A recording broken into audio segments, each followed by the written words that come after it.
Details. Hey, this is Willie Nelson for Normal. I smoke pot and I like it a lot. I learned a long time ago that marijuana is a lot safer than alcohol. There's nothing wrong with the responsible use of marijuana by adults.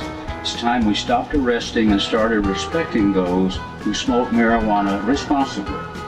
To learn what you can do to help, contact Normal at norml.org or call toll-free 888-67-NORMAL. Oregon has joined Washington and Colorado in legalizing marijuana. We're Portland NORML, the National Organization for the Reform of Marijuana Laws chapter in Portland, Oregon. Join us as we celebrate the launch of an exciting new era in marijuana freedom in Oregon. Our job has just begun. Powerful interests want to white out the most important portions of Oregon's legalization law. By joining Portland NORML, you add your voice to the thousands who voted for Measure 91 and want it to be implemented as written. The people have spoken. Now it is time for the legislature to obey the will of the people. Find out more about Portland NORML at portlandnormal.org. Attend our monthly membership meetings on the fourth Saturday of the month. See our website for more details. Portland NORML, ensuring responsible adult marijuana consumers are afforded the same rights, privileges, and responsibilities as beer drinkers.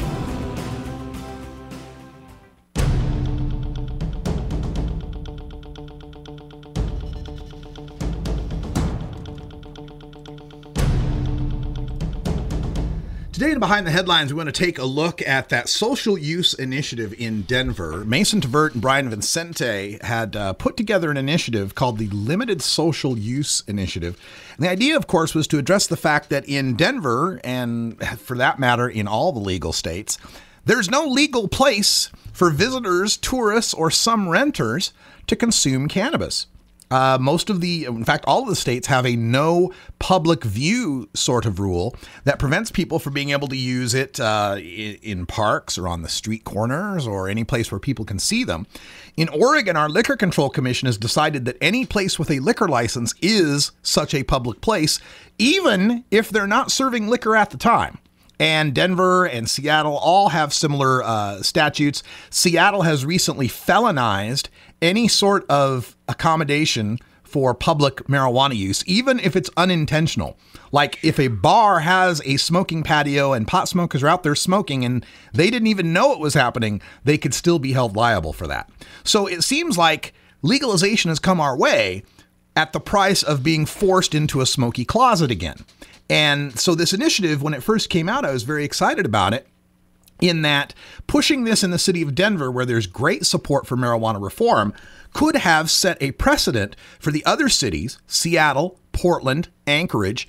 They'll be looking at the same situation in their statutes. How do we deal with tourists who can't smoke in their hotel room, with renters whose landlords forbid them from smoking at home, and just anybody who might want to use cannabis and associate with other people? There needs to be some sort of public accommodation. And in a shocking move yesterday, they withdrew their initiative.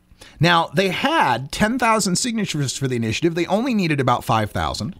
So that's kind of surprising. They would have made the ballot for this November. And the polls that I've seen showed that a good sized majority, the high 50s area, were in support of the measure, so it likely would have passed. But instead, Tvert and Vicente have said that they've withdrawn the initiative, not doing so lightly, but they're withdrawing the initiative in favor of negotiating with city leaders and business leaders as to what should happen for public accommodation. And I don't understand why. Now, I've sent a request out to Mason Tvert and Brian Vicente to see if I can get a comment from them. I haven't heard back from them yet. But it's one of these weird situations where there's something going on. You know, in physics and in astronomy, how we know that dark matter exists because we can't detect the dark matter, but we can see how dark matter pulls on everything else? There's something dark going on here. Why would you give up an initiative that you knew was going to get on the ballot and you knew was going to pass when it would give more rights and more privileges than what you would get through negotiations? Why give up on a sure thing of getting more rights to negotiate a battle you were going to win? I just don't understand why this is happening. Well, it turns out yesterday at their press conference, there was a moment where Tvert and Vicente might not have withdrawn the initiative. As they showed up at their press conference, and this is reported by Colorado's 9 News, as they showed up for their proposal for limiting the use of marijuana to like specific bars, restaurants, and hotels, they showed up to make their announcement that they were withdrawing the initiative. And Alton Dillard, who's a spokesperson for the Denver Elections Division, showed up at the press conference to make sure that the media knew, according to him, quote, "We've estimated that this," the initiative that they just withdrew, "that this is going to cost the city between $18,000 and $20,000 in staffing costs because of the fact that petitions were in the door and we have to verify every signature on every petition." So yeah, that's a very good point here. You go through all of the trouble of putting an initiative together, you turn that into the city, which they have. The city has to count those signatures, whether or not you're withdrawing the initiative or not. So 18 to 20 grand isn't chump change, and it makes you wonder even more, why did they withdraw this initiative? Now, according to the story, Tvert and associates were so upset they contemplated not going through with the withdrawal of the initiative. He and his group met for about 10 minutes to decide whether to continue with the withdrawal of the initiative. Attorney Christian Cederberg for the group said, quote, "We had to sit there and ask ourselves, are they really committed to this? This gave us pause, but we are people of our word and we expect the people that we've talked to be the same." And then, end quote. After the drama, they decided to withdraw the initiative to work with the city on developing an ordinance to make limited public use of marijuana legal in Denver. So it's a very strange situation here, and I sure hope I get a comment back this weekend that I can report to you on Monday. But I don't understand giving up the sure thing and giving up the chance to establish a strong precedent for public use of marijuana through the initiative process in favor of negotiating for what's probably going to be less of a deal for our side. The only thing I can imagine is that perhaps there were some threats. Maybe the city leaders were threatening to drag their feet on things. Maybe the business leaders were threatening to sue over such a situation. Maybe the fact that the public use is illegal under state law causes some sort of conflicts with a city trying to allow that public use. But as far as I'm concerned, the excuses and the justifications we've heard so far aren't telling us the whole story. Well, Lottie frickin' da! Well, there's that too. Well, it's 4:20 in Denver. It's 3:20 here in the Pacific time zone. Dr. Mitch is here for our 20 after break. Dr. Mitch, we, according to union rules, have to have our mandatory safety meeting now. All right. Do you feel safe here? I'm feeling particularly safe. Dr. Mitch is feeling safe. I'm safe. We're live here at Rolla J Studios. Back right after this.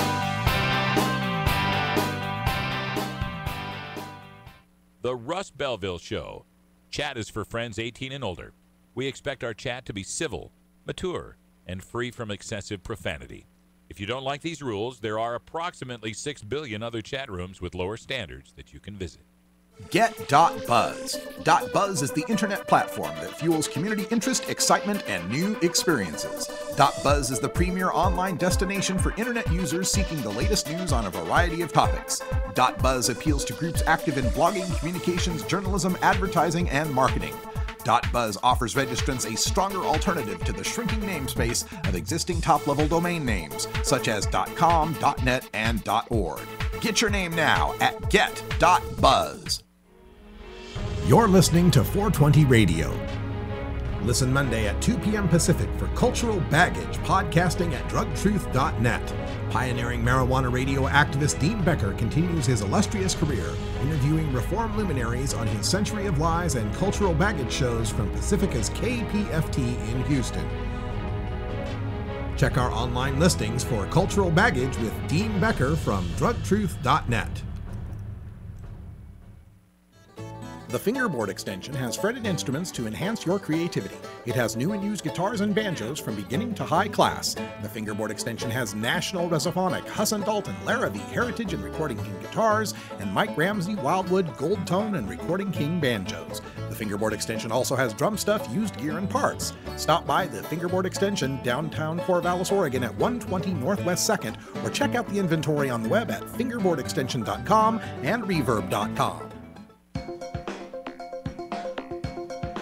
Arguing for the end of adult marijuana prohibition is easy because we have facts, science, reason, compassion, evidence, truth, and logic on our side. It is even easier when researchers catalog it all for us. Learn how to gather the facts on marijuana use, arrests, seizures, rehabs, drug tests, and more in this edition of Drug War Data Mining. Welcome back, everyone. In the Drug War Data Mines today, we're going to talk about life in prison without the possibility of parole for people who are convicted of nonviolent drug crimes. And there's a report by the American Civil Liberties Union called A Living Death, Life Without Parole for Nonviolent Offenders that I'm getting most of this data from. And one of the most amazing things in this bit of data is just finding out how many people are serving life without parole. People that are going to die in prison for their nonviolent crimes. You ready for the number? 3,278 people. There are 3,278 prisoners serving life without parole in America right now for nonviolent crimes. We're not talking murderers, rapists, arsonists. We're talking about nonviolent property and drug crimes. And speaking of those drug crimes, of those 3,278 prisoners serving life without parole, 2,590 of them are for nonviolent drug crimes. 2,590 people, 79% of all nonviolent prisoners serving life without parole, there for nonviolent drug crimes. Now, we don't have a breakdown on how many of those are marijuana-related crimes, but considering that half of the arrests on the war on drugs have to do with marijuana, it's got to be some significant percentage of those 2,580 or 90 people. Now, of those people serving the nonviolent or serving life without parole for nonviolent drug crimes, 65% of those people are black. Should be of no surprise, almost 2 out of 3 nonviolent life without parole prisoners are black. In Louisiana, the state with the worst record, 429 prisoners are serving life sentences for nonviolent crimes. 91% of their prisoners are black. And the fiscal analysis of this shows that it costs $1.784 billion to taxpayers to keep those 3,200 prisoners serving life without parole incarcerated for the rest of their lives. And of those 3,278, 18% of the federal prisoners, we don't have the number for the state ones, but 18% of the federal prisoners are serving life without parole for their first offense. First offense, nonviolent drug-related crimes, 18% of them, almost 1 out of 5. And the overwhelming majority of the people serving life without parole, 83% of them, were for mandatory minimum sentences. The judge had no choice, but according to the sentence, and we're talking about drug sentences here, they had to put them under for mandatory minimum. Some of them because of the habitual offender law. That's like in Missouri with the case of Jeff Mazansky. It was a persistent drug offender law, statutory penalty enhancements, or other sentencing rules that mandated these guys get life without parole. In their report, they looked at a number of these prisoners. Fate Vincent Winslow was a homeless black man from Louisiana. He's serving a life sentence without parole because he sold $20 worth of weed to an undercover cop. $20. And the reason he did that was to get something to eat. He was hungry. He had $5 on him when the cops arrived, and he was carrying out the deal with a white man who was never charged in the incident. A similarly tragic story is Dale Wayne Green, an African-American man serving life sentence without parole because he was a middleman in the sale of, yes, once again, $20 worth of pot to an undercover deputy. 2 more black men, Travis Borda and Anthony Kelly, are serving life for getting caught with pounds of weed, stashes of weed that supposedly were, 3 pounds or so.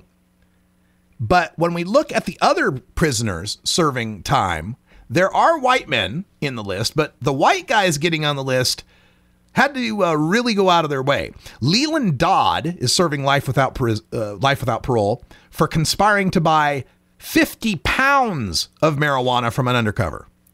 And William DeFries, also white, life without parole for 67 pounds that he was driving through Oklahoma in an RV. Again, a terrible sentence, but understand the black guys were getting this for $20 worth of pot. They're getting this for 1/8 of an ounce. The white guys are getting it for 50, 60 pounds. Today, there are 49 states that have some form of life without parole. In the mid-90s, it was just 16. 6 of those states, Illinois, Iowa, Louisiana, Maine, Pennsylvania, and South Dakota, as well as the federal justice system, have abolished parole if you're sentenced to life, which means anybody who gets a life sentence, it's life without parole. In Louisiana, 1 in 9 inmates is serving a life sentence without parole. In Pennsylvania, 10% of their population is life without parole. And over 49,000 prisoners, 1 out of every 30 people in prison, is serving a life without parole sentence. This is unique amongst the civilized world. When you look at all the countries in the world, a minority of countries, 20%, 1 out of 5 countries in the world have life without parole. And the ones that have life without parole have very stringent restrictions on when it can be used. Capital crimes, right? You murder someone, you get life without parole. The per capita number for life without parole in the U.S. is 51 times greater than Australia, 173 times greater than the UK, 29 times greater than the Netherlands, and even China and Pakistan will review a life sentence case after 25 years of imprisonment. The U.S. has got to do better. Life without parole for almost anything other than murder, rape, or arson is cruel and unusual punishment. And we shouldn't have to wait for a governor like Jay Nixon to have to commute a sentence or Barack Obama to have to pardon someone to recognize how insane and evil this is. And it needs to end. You can learn more. The ACLU's report is entitled A Living Death, Life Without Parole for Nonviolent Offenders. Get active in this and check out the Human Solution International, thsintl.org, and life4pot.com, both great resources for learning more. Stay tuned. We're back live with Dr. Mitch in the studio when we return. You're tuned into the Russ Belville Show, the voice of the marijuana nation. The Russ Belville Show, where the truth about marijuana gets more than a minute to speak. Hey everybody, it's Radical Russ here from 420 Radio, inviting you to be like me and get your ink done at Lucky Horseshoe Tattoo, Fort Worth's most female-friendly, clean, sterile, awesome tattoo shop. Thomas and his crew are true artists who can design you a custom piece or use a design you bring in. Lucky Horseshoe Tattoo also offers all styles of tattooing as well as piercings and all-around fun. In the DFW area, stop by Lucky Horseshoe Tattoo and tell them Radical Russ sent you. Trust me, it'll feel awesome. Despite strong public support for medical cannabis, decriminalization, and legalization in Georgia, the state spends $121 million every year to arrest, prosecute, and imprison Georgians for simple possession. Each year, the state of Georgia spends less on driver services, agriculture, and forestry combined. What else can $121 million a year do in Georgia? With that much money, the state could hire and keep 3,000 more teachers, improve roads and bridges, provide tax relief for small businesses, repair aging sewage systems, or lower taxes. But right now, that's millions of dollars of your tax money wasted on failed enforcement. Tell your representative you're tired of wasteful spending and ask them to end cannabis prohibition. Join the conversation at www.peachtreenormal.org. Peachtree Normal is a proud affiliate of NORML, the National Organization for the Reform of Marijuana Laws. At Herbie's Cannabis Seeds, we pride ourselves on bringing you the best quality seeds from the world's most respected cannabis seed producers, all at the lowest online prices. You can find Herbie's Seeds at herbiesheadshop.com. All cannabis seeds are sold as souvenirs and as a means of preserving cannabis genetics. Herbie's Seeds in no way intends to condone, promote, or incite the use of illegal or controlled substances. We strongly urge all prospective customers to check their national laws prior to placing an order. Herbie's Seeds at herbiesheadshop.com. Proud sponsors of the Russ Belville Show and 420 Radio.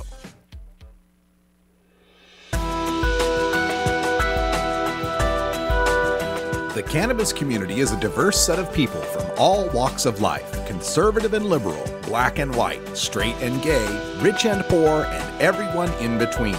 Learn more about the people we are freeing from adult marijuana prohibition in our Cannabis Community Chat.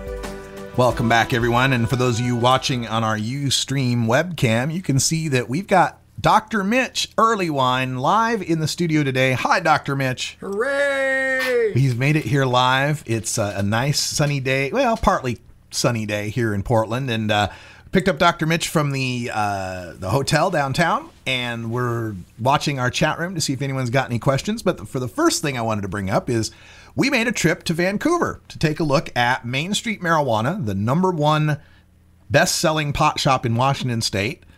What did you think? What I was most impressed with was efficiency. You could go in, here's what I want, okay, and literally 2 minutes later there it was, and I was out the door.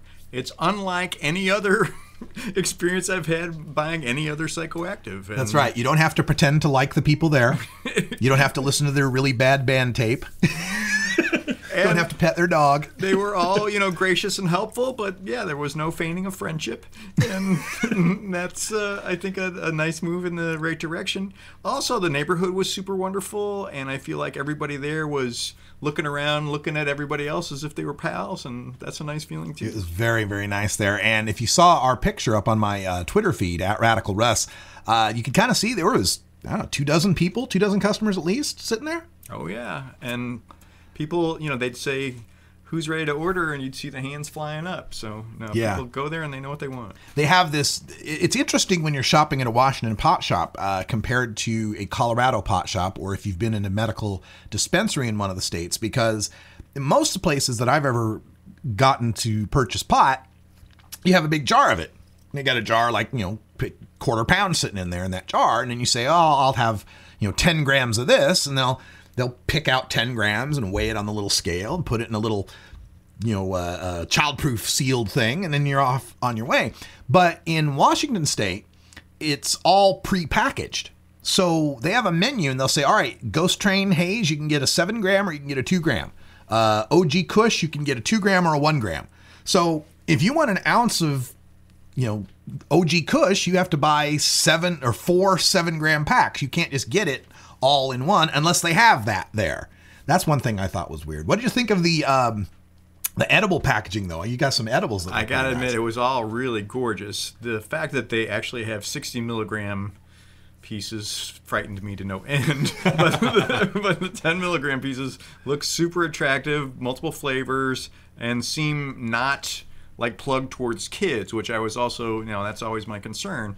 And so it was very adult looking, kind of uninteresting, uppity looking chocolates and things like that. Like the Werther's, like your grandpa's Werther's chocolates, Exactly. more than like, splashy graphics and bright colors and stuff. Yeah, it was not something that I think a kid would accidentally eat.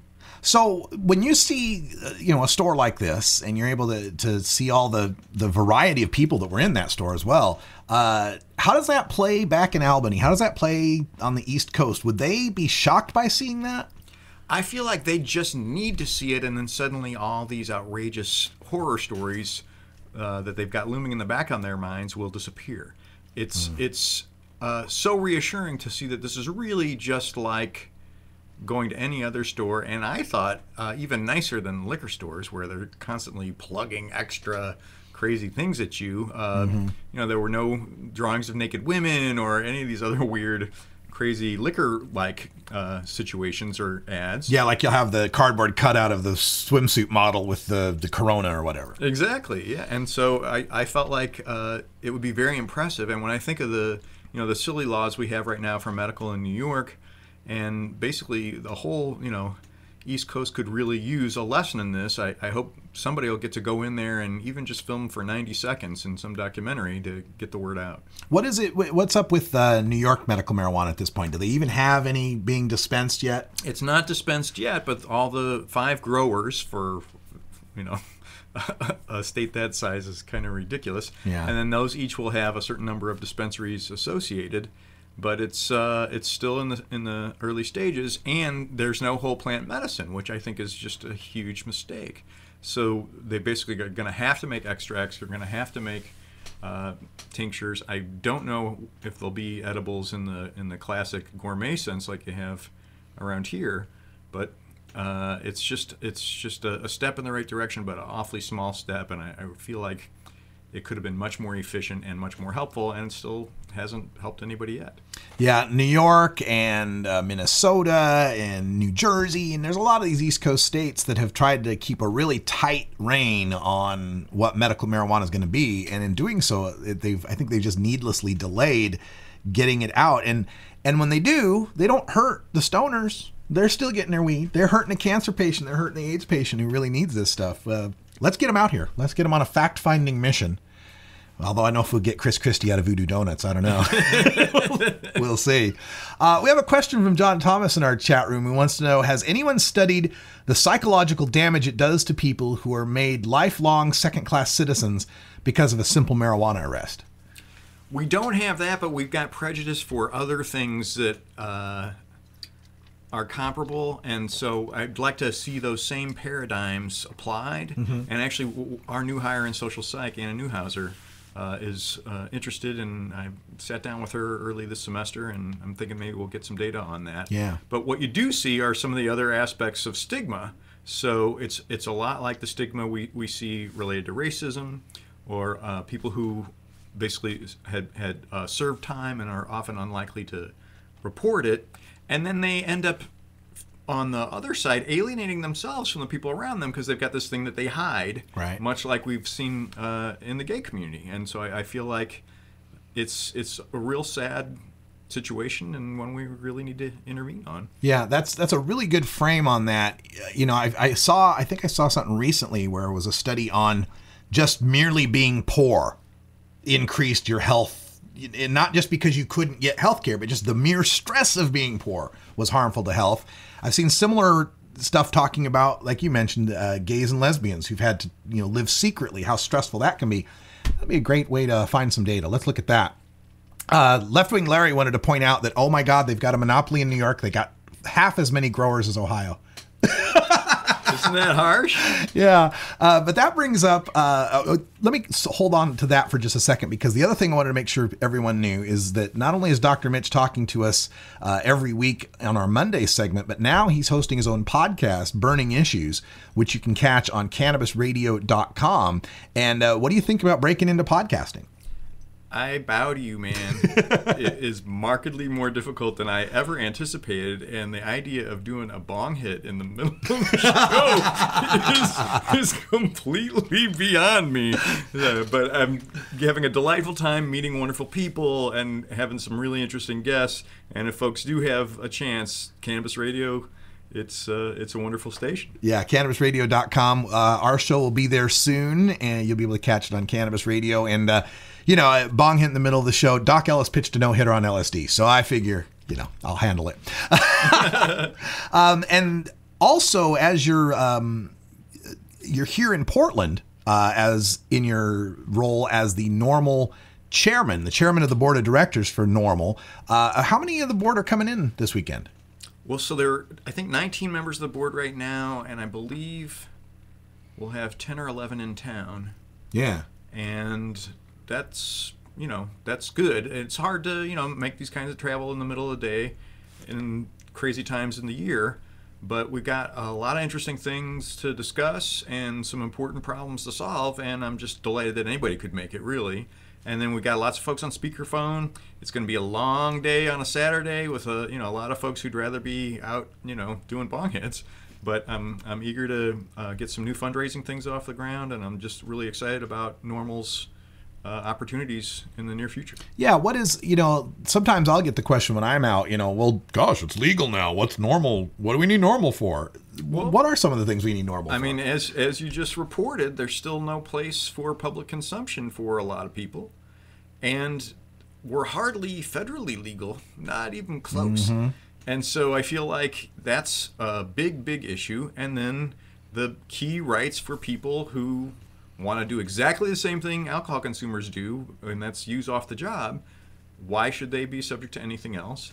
And I want to make sure that happens. And then we still have I don't think they're 3,000, all 3,000 of those guys are lifers because of cannabis, but we certainly have over 30 who I can, document thanks to Cherry Sicard.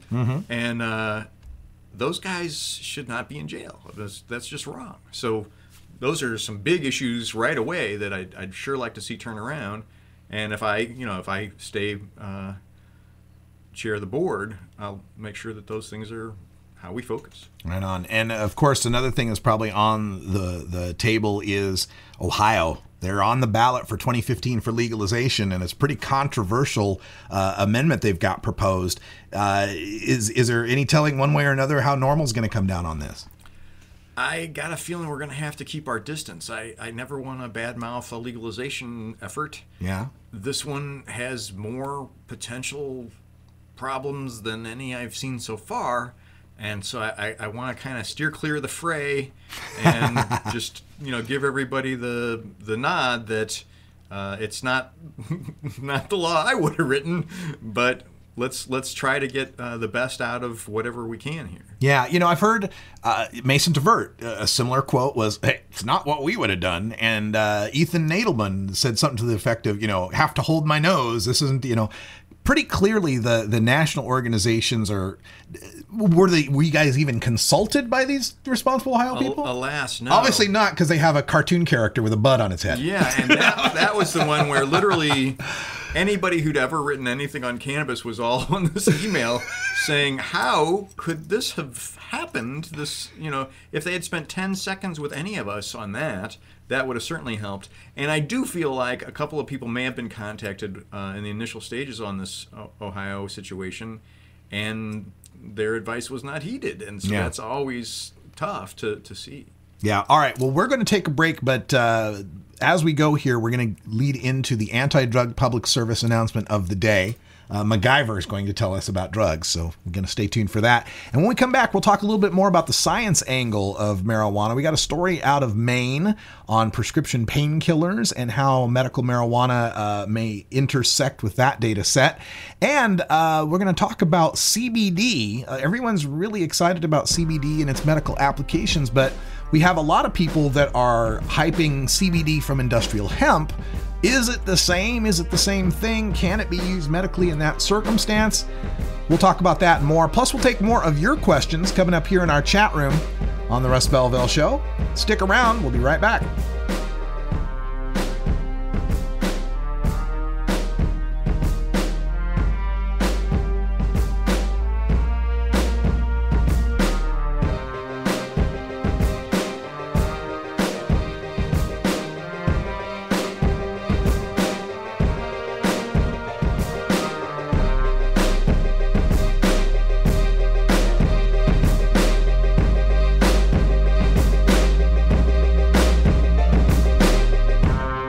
You're tuned into the Russ Belville Show, the voice of the marijuana nation. The Russ Belville Show, where we don't change our position on decriminalization in an election year. You know Herb Thrasher from the Herb Thrasher Flower Hour. Now get ready for Herb Age Designs for the proud cannabis consumer. Herb Age Designs, lifestyle gear for the 420 friendly. Herb Age Designs, we've got Frisbee golf discs and durable hemp gear. Herb Age Designs, we've got shot glasses, drinking glasses, coffee mugs, and beer cozies. Check us out on Facebook and online at herbagedesigns.com. And follow Herb Age and Herb Thrasher on Twitter.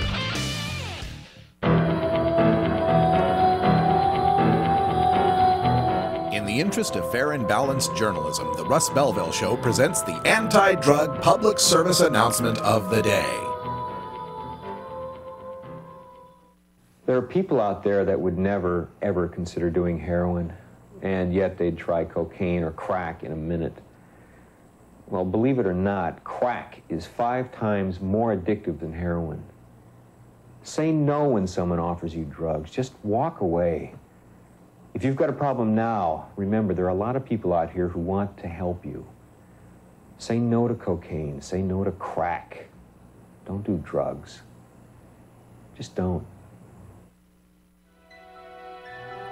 This has been the anti-drug public service announcement of the day, To cure this sort of reefer madness, listen to The Russ Belville Show every weekday on 420radio.org. This is Radical Russ encouraging you to take a look at the Weed Blog every day. Johnny Green and the staff at the Weed Blog are on top of all the latest developments in the fight to end marijuana prohibition nationwide. You can even get the Weed Blog on your smartphone by installing the Weed Blog app for iPhone and Android. If it's about weed, it's on the Weed Blog, including my original writing. So don't delay. Read the Weed Blog today. Hey, what's up? It's Herb Thrasher, and you're listening to 420 Radio. We must wage what I have called total war against public enemy number one. I support a change in law to end federal criminal penalties for possession of up to 1 ounce of marijuana. That marijuana, pot, grass, whatever you want to call it, is probably the most dangerous drug. Some think there won't be room for them in jail. We'll make room. I experimented with marijuana a time or two, and I didn't like it and didn't inhale. One major responsibility is to encourage people to use less drugs. Entirely legitimate topic for debate. Radical Rant. Welcome back. In the Rant, we continue our live in-studio discussion with Dr. Mitch Earlywine, who's enjoying some wonderful Portland food cart food. Woohoo! You like our food carts or what? I gotta admit. That's pretty nice. And there was a story that came up this morning that highlights studies that we've talked about in the past. It just asks the question. This is out of the Bangor Daily News in Bangor, Maine. Did legalizing medical pot save some Mainers from prescription painkiller deaths? And of course, heroin is a big deal in Maine right now. They're having a major heroin problem there. And according to the story, in Maine and a dozen other states that passed laws legalizing medical marijuana between 1999 and 2010, 25% fewer people died each year from prescription opioid overdoses, according to a new study published in the Journal of the American Medical Association. So even AMA, which has never been on our side much, is starting to see this? Well, these data are undeniable. That is a big effect and a very important dependent variable. So suddenly, it's hard to deny.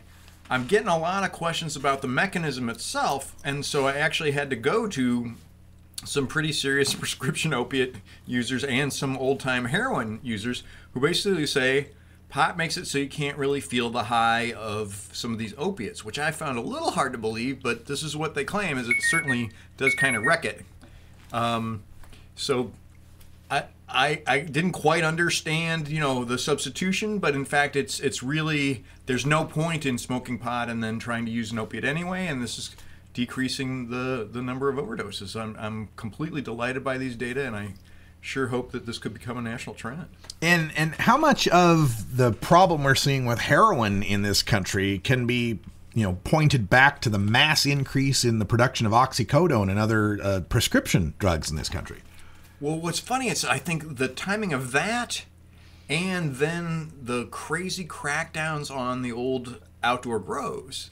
So marijuana prohibition and this overemphasis really on prescription opiates becoming this amazing interaction that just really put a lot of people literally under the ground. Yeah, it's a shame. And we saw Dr. Amanda Ryman out there in Berkeley when she was working with Berkeley Patients Group, took a survey and found that I think it was like 2/3 of them said that they had reduced or eliminated their prescription opioid use thanks to using medical cannabis. Is there any follow-up on that in as far as real studies go? So she and I and Philippe up in Philippe Lucas? Yeah, got some data on that, and I was pretty stunned. It's not, it's not crystal clean, wonderful, pure, but self-reported issues. A lot of people are just saying, yeah, I'm more than willing to do this. And in truth, if I've got good cannabis, I'm not all missing my opiates the way I would be. And it's pretty well reported that they can handle the withdrawal much easier if there's cannabis available, which certainly makes sense to me. Yeah. And that they're, enjoying life without it as long as they've got their medical marijuana. Yeah, that's really good news. And speaking to some of these pain patients, I had one tell me one time, it's not that the marijuana makes the pain go away so much as you just don't give a shit about it. Well, and that may be dose dependent, of course, but in truth, that's pretty much how tramadol and some of those lesser opiates work too. I'm ambivalent to pain, so to speak. Yeah. Not I don't experience it. Huh. And when we talk about the use of cannabis for treating pain, haven't you mentioned in the past that there's like a point where you use too much and it's not helping? Isn't that odd? It is that kind of Goldilocks situation where too little doesn't quite do but too much also makes the pain worse, which an interesting, harm reduction strategy then. So nobody's going to end up doing too much. Learning where that is seems to be helpful. And if you keep the doses low, your tolerance development is markedly slower. Yeah. So there's a chance here to really do well. And anything that'll keep you off those opiates is bound to be helpful. Oh yeah, they bind up your guts, you get all constipated, and then they give you another pill for that, and it's just terrible. We're sitting here with Dr. Mitch Earlywine, chair of the Normal Board, as well as a professor at SUNY Albany and the author of Understanding Marijuana, Parents' Guide to Marijuana, Politics of Pot. What else did I forget? Humor 101? Humor 101. Also, I was discussing this with, who was I talking to the other day? Some activist who was asking me about how would you talk to legislators about smoking marijuana, why that's okay when they want to push it toward creams and suppositories and inhalers and all the non-smoked methods that we're seeing in some of the other East Coast states, Minnesota and so forth. And I explained that pain thing, and I said, if too much THC isn't going to help is going to make my pain worse, the last thing I'm going to do is swallow a pill, wait 45 minutes to see if that was too much. But if I'm smoking, I'll know right now. What other ways can we help this activist argument as to why, and not just vaporized, but actually smoked marijuana might be good for medical use? It's intriguing because I do have those data out on the vaporizer, and I often jump up and down about that. But any inhaled drug, because the lungs are so highly vascularized and such a rapid onset, this is markedly better for the disorders that you just can't tolerate swallowing a pill on. So any kind of age-related nausea response to their medications, the cancer-related chemotherapy nausea, all that stuff, you need instantaneous relief.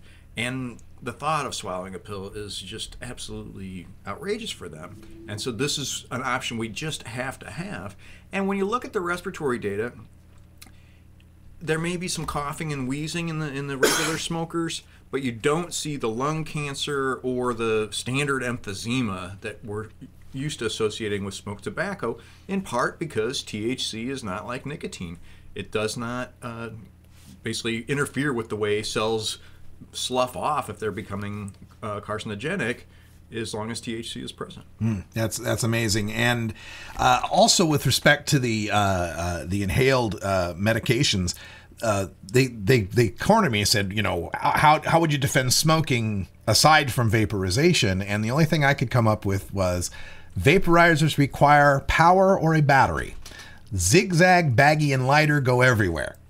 And that I didn't have any better answer than that, because I also would tell people, especially medical users, that, if you can vaporize.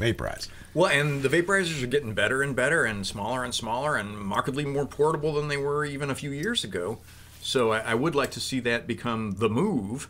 The other thing is these vape pens, which we just don't have the data on. So I know everybody's a big fan, but we honestly don't know what's in the solutions that are used, and we don't know about long-term effects yet. So I feel like vaporization is the happy medium, so to speak, but that smoking is not the catastrophe that smoked tobacco is. I have a guy who was talking to me at one of the events, I think it was in Tacoma, who said he had a friend who was a friend of Barack Obama's. Went to law school with him, maybe? Something like that. Friend of a friend story. But he says he knows Barack, and he knows that Barack will end marijuana prohibition before he leaves office. Maybe a last minute of his term, drop the mic kind of move or something like that. As you look at the possibilities, what do you think happens federally with marijuana between now and, say 2020? Do they reschedule, deschedule, let it go? What do you think is going to happen? I've been so bad at predicting the behavior of politicians in the past that I feel reluctant to try to offer any conjecture. I do think that as each state changes its laws, we'll see the feds kind of throw up their hands, much like we saw with alcohol prohibition. So literally once 27 states have tax and regulate markets, I think the federal government will just say, you know what, this is silly. Let's let this go back to the power of the states, and then the states can kind of decide. There still may be dry counties like there are dry counties for alcohol, but it won't be a federal enforcement issue anymore, and that's going to save a ton of money. I've by the way, I've taken care of the nomenclature. I've decided that in the tradition of the wets and the dries from the Prohibition era, that our counties and states shall be called cool and square. So there will still be some square states. Mississippi didn't become a wet state till like 1966 or That's something correct. like that. It's like, so it could and take a while. still dry counties. Oh, yeah. It can take a while. And there's going to be dry counties all through eastern Oregon. They've been banning. There's another update. I haven't looked at it yet, but more counties in eastern Oregon banning because we had this compromise in our legislature that said, well, if they voted for it 55% or more, they don't have to put it before the ballot. So we've got our state running in two halves right now. The western side, if you want to ban, you have to put it in front of the voters. The eastern side, they can just ban. And so... two-state solution. they said it couldn't happen. It just wasn't where they were saying it couldn't happen. All right, that's about all the time we got for today. But Mitch, thanks for coming out to the studio. Oh, my complete delight. I can't thank you enough, and it's so nice to actually be here live. Where the magic happens. Yeah, I understand. Look behind the curtain. Yeah, you never get to see my gorgeous Packer shrine with all my books. I get all these books to review, and it's just wonderful to get to read all of them. Hey, that's all the time we got for Hour 1. Podcast listeners, thanks for joining us. And come join us live sometime on 420radio.org. You can hear Hour 2, Toker Talk Radio, where we take your calls toll-free at 84-420-RADIO. That's 844-207-2346. And if you're not listening live, call anyway. You can leave a message. And every now and then we listen to all our messages here on the air. For Dr. Mitch Earlywine, I'm Radical Russ. Thanks for joining us. And until next time, take care of each other, Tokers.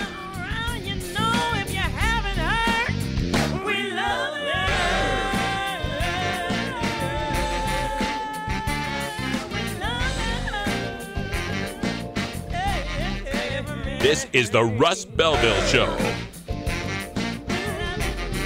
The Russ Belville Show is blogging and podcasting daily at radicalruss.com. You take a seed, you plant it, you grow it, you dry it, you roll it, you smoke it. You take a seed, you plant it, you grow it, you dry it, you roll it, you smoke it. You take a seed, you plant it, you grow it, you dry it, you roll it, you smoke it, and it goes down smooth.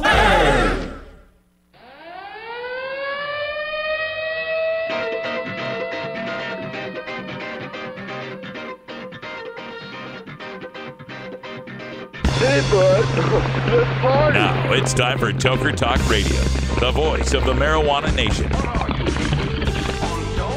Where you can toke. I inhale frequently.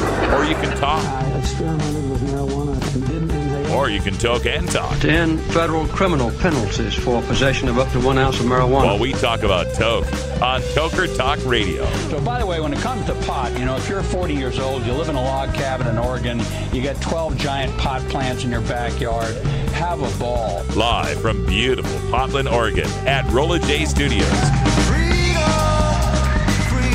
Hey, this is great. Just like cannabis.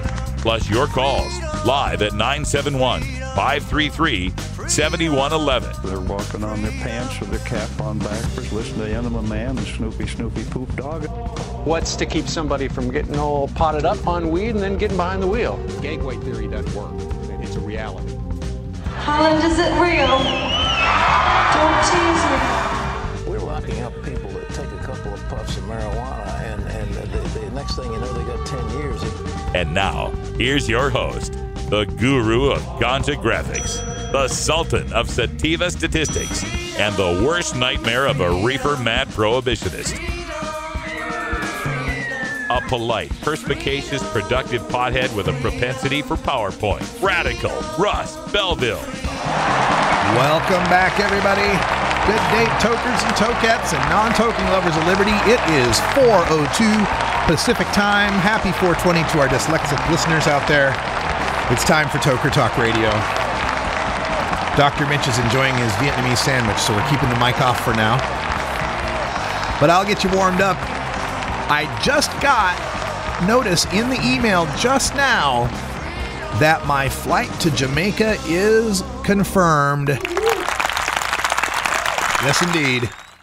Flying to Jamaica for the High Times Cannabis Cup flight, what is it, on the 11th? Yeah. Portland to Dallas, Dallas to Montego Bay. Excellent news. Thank you so much. And big thanks go out to Simone Simaluka Radzins from CannabisFinanceBootcamp.com, sponsors of my flight to Jamaica. Although it's her other company, I don't know what her other company's called yet. So I'm just going to say CannabisFinanceBootcamp.com and hope that some of you out there click on CannabisFinanceBootcamp.com. It's happening September 24th here in Portland. I think it's in Portland. Should be in Portland. But anyway, Cannabis Finance Bootcamp, all about getting your business all set up and ready to go for the green rush. No matter what you're getting in, if you're getting in on the licensee level or one of the ancillary companies that'll be dealing with marijuana, understand that you need a CPA that understands the lay of the land. There's a lot of stuff involved financially with banking and with IRS 280E that we need to know, and your CPA needs to know, that every other CPA out there may not be aware of. So check her out at CannabisFinanceBootcamp.com. And Simone, thanks for taking us to Jamaica. Oh, I can't wait for that. Have you ever been to Jamaica? Never. Never been to Jamaica? Oh, I got to go to Jamaica. So there is something I wanted to talk about here, which was the Cannabis Cup. We recently got notice that the High Times Cannabis Cup won't be happening here in Portland, unfortunately. Yes. And unfortunately, and it's very frustrating because there was a Cannabis Cup in Seattle. There was a High Times Cannabis Cup in Seattle. In fact, that's where Ganja John won his concentrate award, the first ever concentrate award, right? Was the High Times Cannabis Cup in Seattle. But that was a medical Cannabis Cup, right? So it was a medical Cannabis Cup in Seattle. And then we legalized marijuana, and somehow in legalizing made it a less free place. Now we can't have either a medical or a regular Cannabis Cup in Seattle. And we're in a similar situation here in Portland where we legalized and now we can't have a Cannabis Cup because of, Liquor Control Commission says any place with a liquor license is a public place, can't use in a public place, even if they're not serving liquor. Ridiculous. So that means we're going to be left with Cannabis Cups in Northern California and Southern California. They're called medical Cannabis Cups in a place that's not legal. And we'll have the Cannabis Cup in Denver where it is legal. And then I think they're going to try one in Fresno. And then they got the one in Michigan. But again, that's medical Cannabis Cup. How weird is it that when things are medical, we can all gather together and use marijuana together. But as soon as it becomes legalized, we can't. That seems exactly the opposite, or not the opposite, but contrary to what you would think would happen. So I'm hoping for more of this fight for public use. And other late breaking news here on the show, I got a response back from Mason TeVert of Marijuana Policy Project with reasoning why they aren't going forward with their initiative for public use. And I'm just going to leave it at that because we're going to have Mason on the show, hopefully Monday, to talk about why they didn't want to go forward with the initiative. He gave me some pretty good reasons. It's all off the record at this point. I can't officially tell you. So we'll figure it out. But he'll be on the show. Hopefully Monday we'll get to learn more about that. Monday's a holiday, isn't it? Monday is, you're right, Monday is Labor Day. I would normally not do a show on a holiday. Might have to change plans to get that figured out. All right, so Monday's a holiday. We're not having a show. So let's make that Tuesday. I got to look at my Tuesday calendar. We good for Tuesday? Tuesday? Yeah, we can do Tuesday. All right, we'll see if we can get Mason on the show Tuesday. Yeah, I got to take Labor Day off. That's one of my favorite ones. All right, and other stories in the news that I wanted to talk about. Oh, wait a minute. We have someone on Twitter who has just recently said, just had a friend who is a staunch opposer of Responsible Ohio text me and say Radical Russ changed his vote to a yes. That Responsible Ohio article is a godsend. Well, thank you. Thank you. Appreciate that very much. Well, you know my stance on this is that Responsible Ohio as a business plan sucks. It's the worst, stupidest grow business plan ever. But I couldn't turn to a cancer patient and say, hey, I can't vote for this. The business plan sucks. Right? It's going to do something for the sickest of the sick. Got to do it. It's going to do something to help people that are regular old cannabis consumers.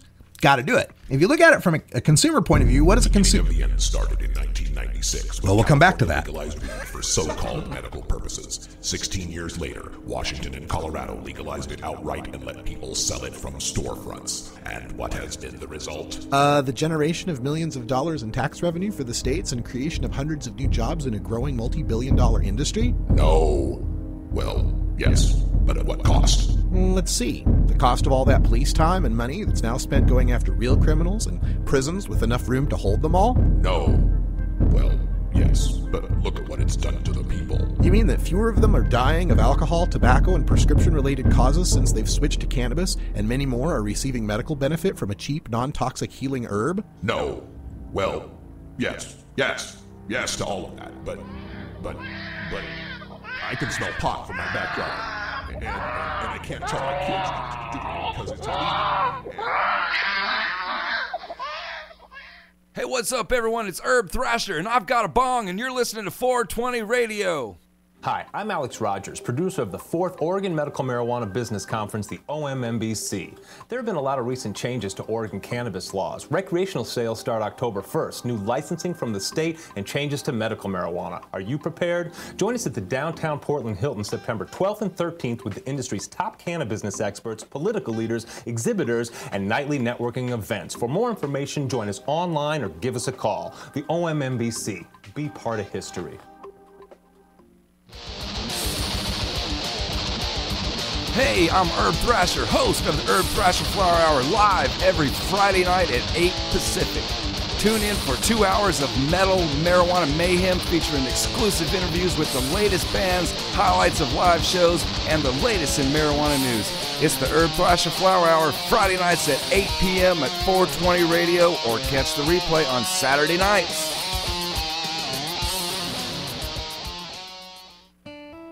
Imagine life without taxes.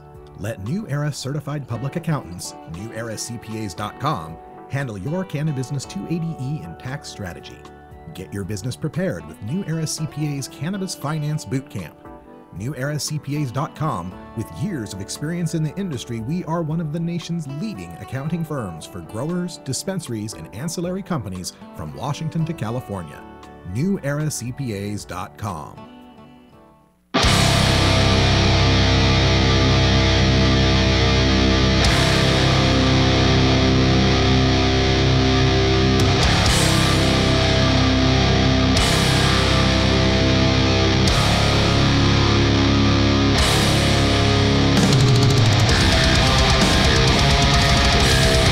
That's some of your mandatory 6 feet under. You'll catch more of this hard-hitting metal on the Herb Thrasher Flower Hour tonight at 8 p.m. Pacific Time. 2 hours of live DJ'd metal for you and some surprises. Coming up on the show tonight, Herb is flying solo because I don't know if you can tell by my dress. There's a football game tonight. The mighty 3-time defending Fiesta Bowl champion Boise State Broncos shooting it out on the blue with Coach Chris Peterson and the UW Huskies, University of Washington, coming in to Boise State. Chris Peterson making his first coaching experience on blue turf where he wasn't Boise State's coach. That's right, he's facing off against his former offensive coordinator, Brian Harsin. The pupil and the master meet on the blue tonight, so that's where I will be. Herb will be here doing the Herb Thrasher Flower Hour. You'll be able to hear some music from Lamb of God. You got to like some of these metal names, Dr. Mitch. This next band is called Steve and Seagulls. Like Steve and Seagulls, but Steven Seagulls. Chief Greenbud, as a matter of fact, to be on the show. Some new tunes from his Chief Greenbud Volume 4. Fear Factory, Goat Snake, Propane, Valkyrie, Witch Mountain, and Annihilator, all tonight on the Herb Thrasher Flower Hour. Check that out, 8 o'clock tonight. And if you can't catch it tonight, catch the replay tomorrow night at 8 o'clock. All right, so great story here. Chat room says, give Dr. Mitch a hit of that, Russ. No, Dr. Mitch is not ready. You missed hour one. He couldn't believe what I was doing. All right, so the great story coming out of Vancouver, Washington today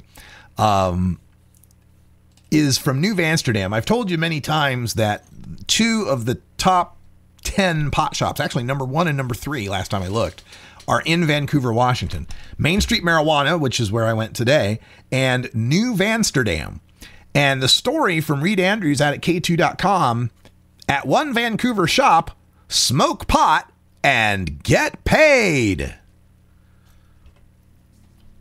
Try that again. Smoke pot and get paid. That's better. All right. Some reason my game show button's not working. I got to get that fixed. Anyway, this is out at New Amsterdam, and the story is how they had a raffle today. They had a raffle today to hire people to smoke their pot. That's right. Their job description is to come to New Amsterdam and smoke pot. And the reason why is a weird situation is that the pot shops in Washington State cannot give away weed. Cannot give it away.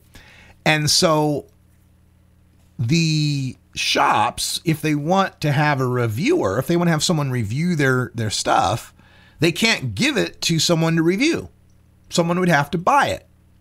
And then you have someone buying your stuff. That kind of changes how the review is going to go. So to get unbiased reviews, they decided to hire people to review. And their little thing is called token citizen.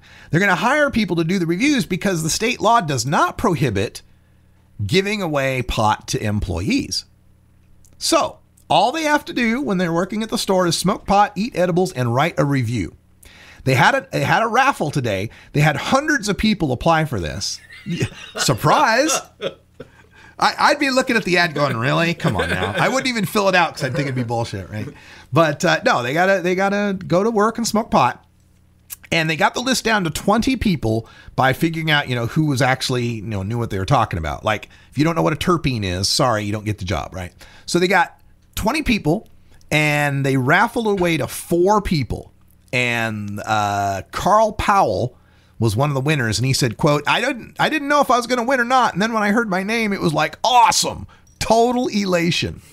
Oh, I'm sorry. It wasn't hundreds that applied. Thousands applied, according to the story. Thousands applied. So there you go. We now have jobs for smoking pot that are other than mine. It's pretty amazing.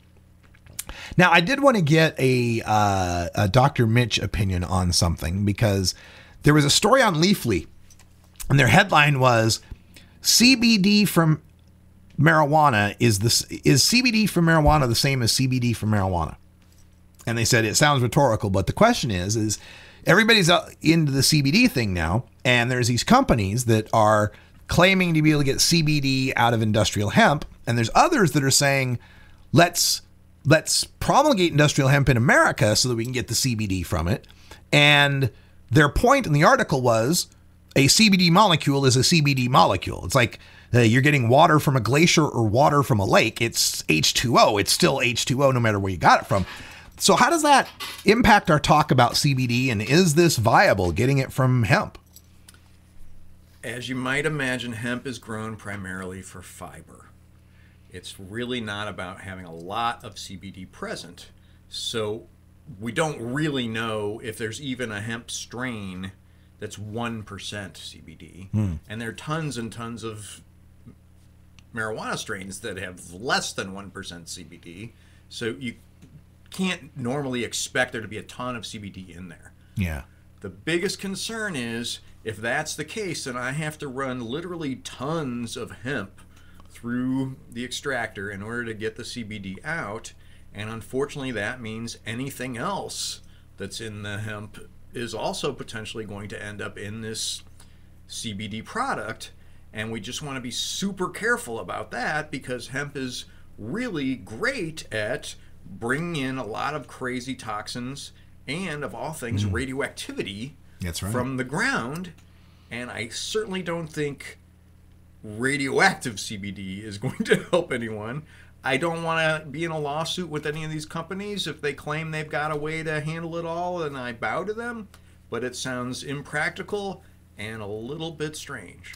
The thing that always seems strange to me is I have this tendency to believe in the power of greed, and that why would GW Pharmaceuticals be trying to put together these high CBD plants if they could just go to a hemp field in France and get a whole bunch of hemp CBD? Yeah, I don't see, seem cheaper that way. Plenty of smart people working at GW, believe me. See, if hemp was a viable way, I would think that this big pharmaceutical company would have found it, but maybe not. The other thing too is that, if you look at it financially speaking, if you can get a CBD 2% out of a cannabis plant and you can only get 0.2% out of a hemp plant, but I can grow 1,000 times more hemp plants, then maybe it becomes worthwhile to do that.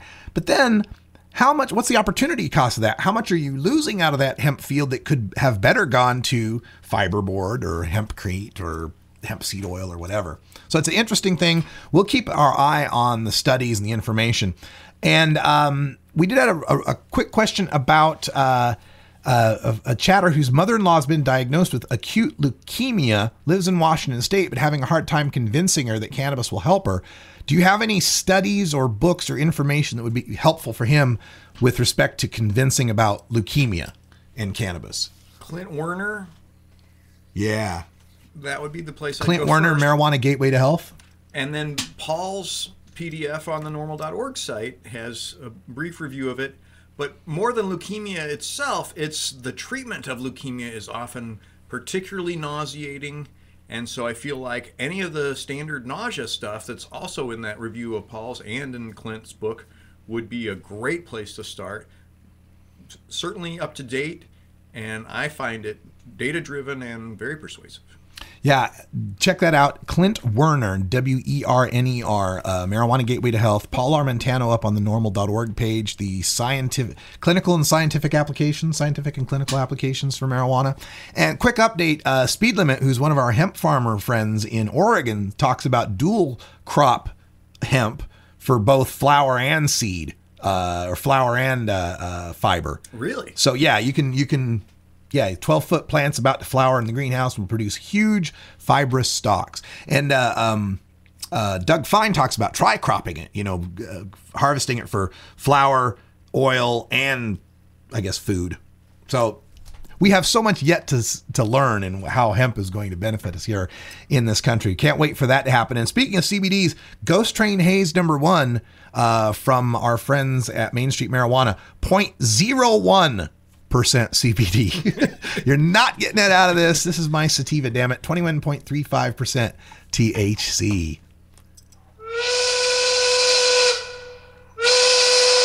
There are times where I've fallen off the wagon. Oh, haven't we all? And that's one of the ironic things about Washington State marijuana. Recreational marijuana, we can tell you by that number right there when it was harvested, when it was put into veg, who made it, where it went, what time it was there. Medical side, no information whatsoever. You have no idea what you're getting. Weird. We're back with Herb Thrasher here. Herb Thrasher calling in, and we'll talk to him right after the break. 420 Radio is 24-hour marijuana legalization radio. The Russ Belville Show is proudly sponsored by the Marijuana Business Association. The MJBA, called by NBC News the Cannabis Chamber of Commerce, is the fastest growing business association in the fastest growing industry in America. I've been working with the MJBA for years, and I personally invite you to join the MJBA. MJBA also publishes the popular MJ Headline News on Facebook and the MJNewsNetwork.com and Marijuana Channel 1 on YouTube. Visit mjba.net for more details. Oregon has joined Washington and Colorado in legalizing marijuana. We're Portland NORML, the national organization for the reform of marijuana laws chapter in Portland, Oregon. Join us as we celebrate the launch of an exciting new era in marijuana freedom in Oregon. Our job has just begun.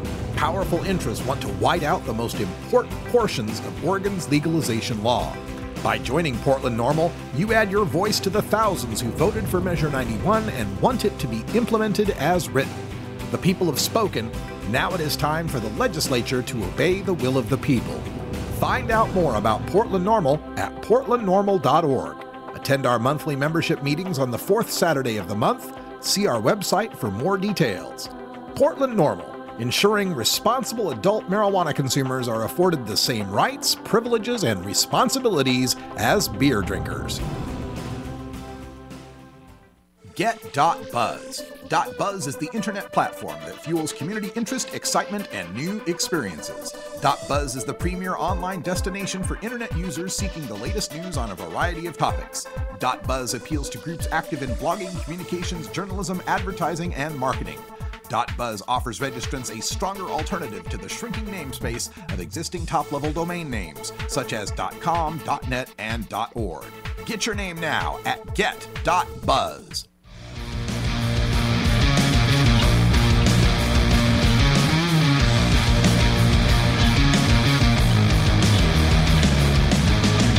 Everyone knows music and marijuana go together, so let's wind up our 20 after break with the Russ Belville Show's Daily Toker Tunes, the best in pod-safe 420 music from around the web.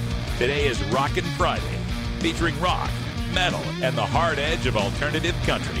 Now, sit back and enjoy your Daily Toker Tune. All right, great time for some Daily Toker Tunes. We've got Herb Thrasher on the line. We got Dr. Mitch in the studio. And Herb, I got a new bong. Woo-hoo. Oh, my goodness. That is the best news I've heard all day. Really good news for Roller Chase Studios. And I'm hoping Dr. Mitch has at least enjoyed that as well. No, Dr. Mitch has been clean. I'm not approved medical patient here in Oregon, so that's right. I couldn't, risk a state-funded job. He works for a state college. I guess that makes sense. Some of us have to have a clear head and on the rules, and I guess that does make sense, Dr. Mitch. Well, glad to hear you are here in Portland. That's very exciting news. Delightful place, man. Delightful place. That's right. Well, good stuff going on here. We're now entered September, which means we're less than a month away from October 1st, which then will be legal sales to everyone in the state of Oregon. Really looking forward to that. Also, just announced on October 17th and 18th, Portland will have the Hemp Stocks Festival, so October is looking to be a great month here in the Northwest, and especially here in Portland, Oregon. What was that date for Hempstock again? What's that? What was that date for Hempstock? The October 17th and 18th, and that is confirmed date. All right. You guys go ahead and plan that, start marking it down. We've already got a poster up. Bands have already been mentioned, and a lot of great things going on. So looking forward to having another Hempstock. It hasn't been quite easy the past 2 years working with the city, and again, it wasn't easy, but a lot of freedom fighters out there took to the streets and took to the mayor's quarters this time, and the mayor has actually stated that he's on our side. So we'll see how this goes. Really looking forward to it. Speaking of Hempstock, one of the bands that is going to be playing, and also just recently played the Sealy stage on Sunday at the Seattle Hemp Fest, is Devils Hunt Me Down. These guys are from Washington. Recently signed to Cavi Gold Records. They have a 2014 release, A Subperceptive Dose, and it's got 12 tracks on it. Again, these guys are from the Seattle, Bellingham, Washington area. And cool story, they just met Tommy Chong, and so they've been dwelling in all the cannabis community thrives that we all love as well. And they have a tune, Texasaurus. They have a great southern rock kind of sound. On their Bandcamp page, they stated as Cascadian dirt rock, which really sounds perfect, and we probably should go with that. But definitely check out Devils Hunt Me Down. They got a great tune, great music there. As I mentioned, they're going to be playing October 17th or 18th. Not quite sure which day yet we're going to put them down, but they will be at Hempstock. So look forward to that. They have a couple other shows in September lined up. And this right here is Texasaurus. I'll be on Herb Thrasher Flower Hour tonight at 8 p.m. right here on 420 Radio, spinning all kinds of tunes. So you guys join me as well. football season's in the air, so have fun. Have a great weekend. And this is Devils Hunt Me Down. Take care, Dr. Mitch. Good to see you.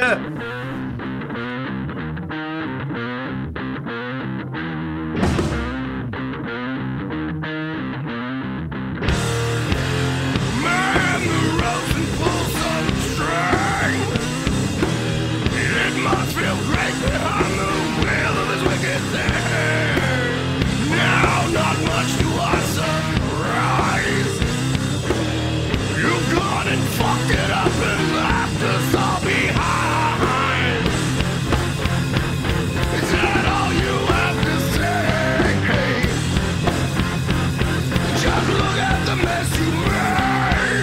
Don't you think, my friend, the range is too deep again? No lie, please take my word. I've got way too much to say.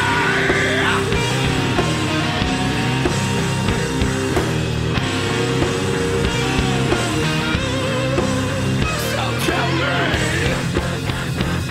is that all you have to say? Just look at the mess you made. Is that all you have to say? Oh, come on, look at the mess you made. Ah!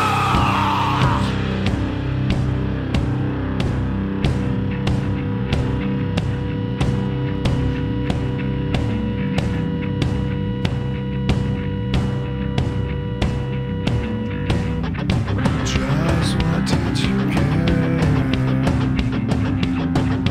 Tell me, what did you get? Just what did you get? Tell me, what did you get from this crown you wear? Just what did you get? Tell me, what did you get from this crown you wear?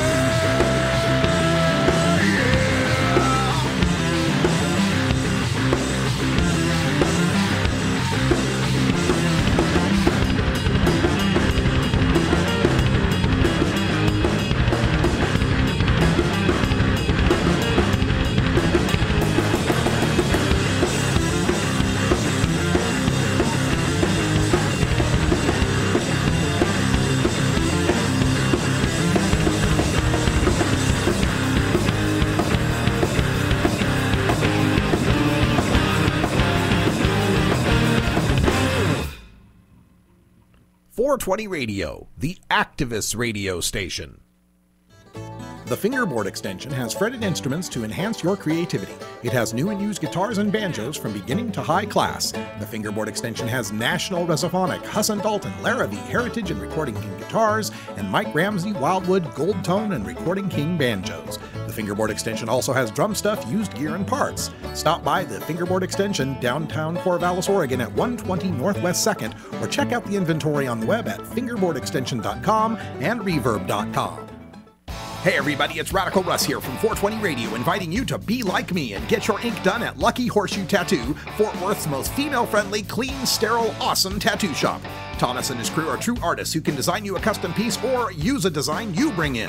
Lucky Horseshoe Tattoo also offers all styles of tattooing as well as piercings and all-around fun. In the DFW area, stop by Lucky Horseshoe Tattoo and tell them Radical Russ sent you. Trust me, it'll feel awesome. You're listening to 420 Radio. Listen Wednesday at 2 p.m. Pacific for Drug Policy Facts, podcasting at drugwarfacts.org. Hosted by the editor of Drug War Facts, this show is a wealth of information for seekers of truth in the drug policy debates. Check our online listings for Drug Policy Facts with Doug McVeigh from drugwarfacts.org. At Herbie's Cannabis Seeds, we pride ourselves on bringing you the best quality seeds from the world's most respected cannabis seed producers, all at the lowest online prices. You can find Herbie's Seeds at herbiesheadshop.com. All cannabis seeds are sold as souvenirs and as a means of preserving cannabis genetics. Herbie's Seeds in no way intends to condone, promote, or incite the use of illegal or controlled substances. We strongly urge all prospective customers to check their national laws prior to placing an order. Herbie's Seeds at herbiesheadshop.com. Proud sponsors of the Russ Belville Show and 420 Radio.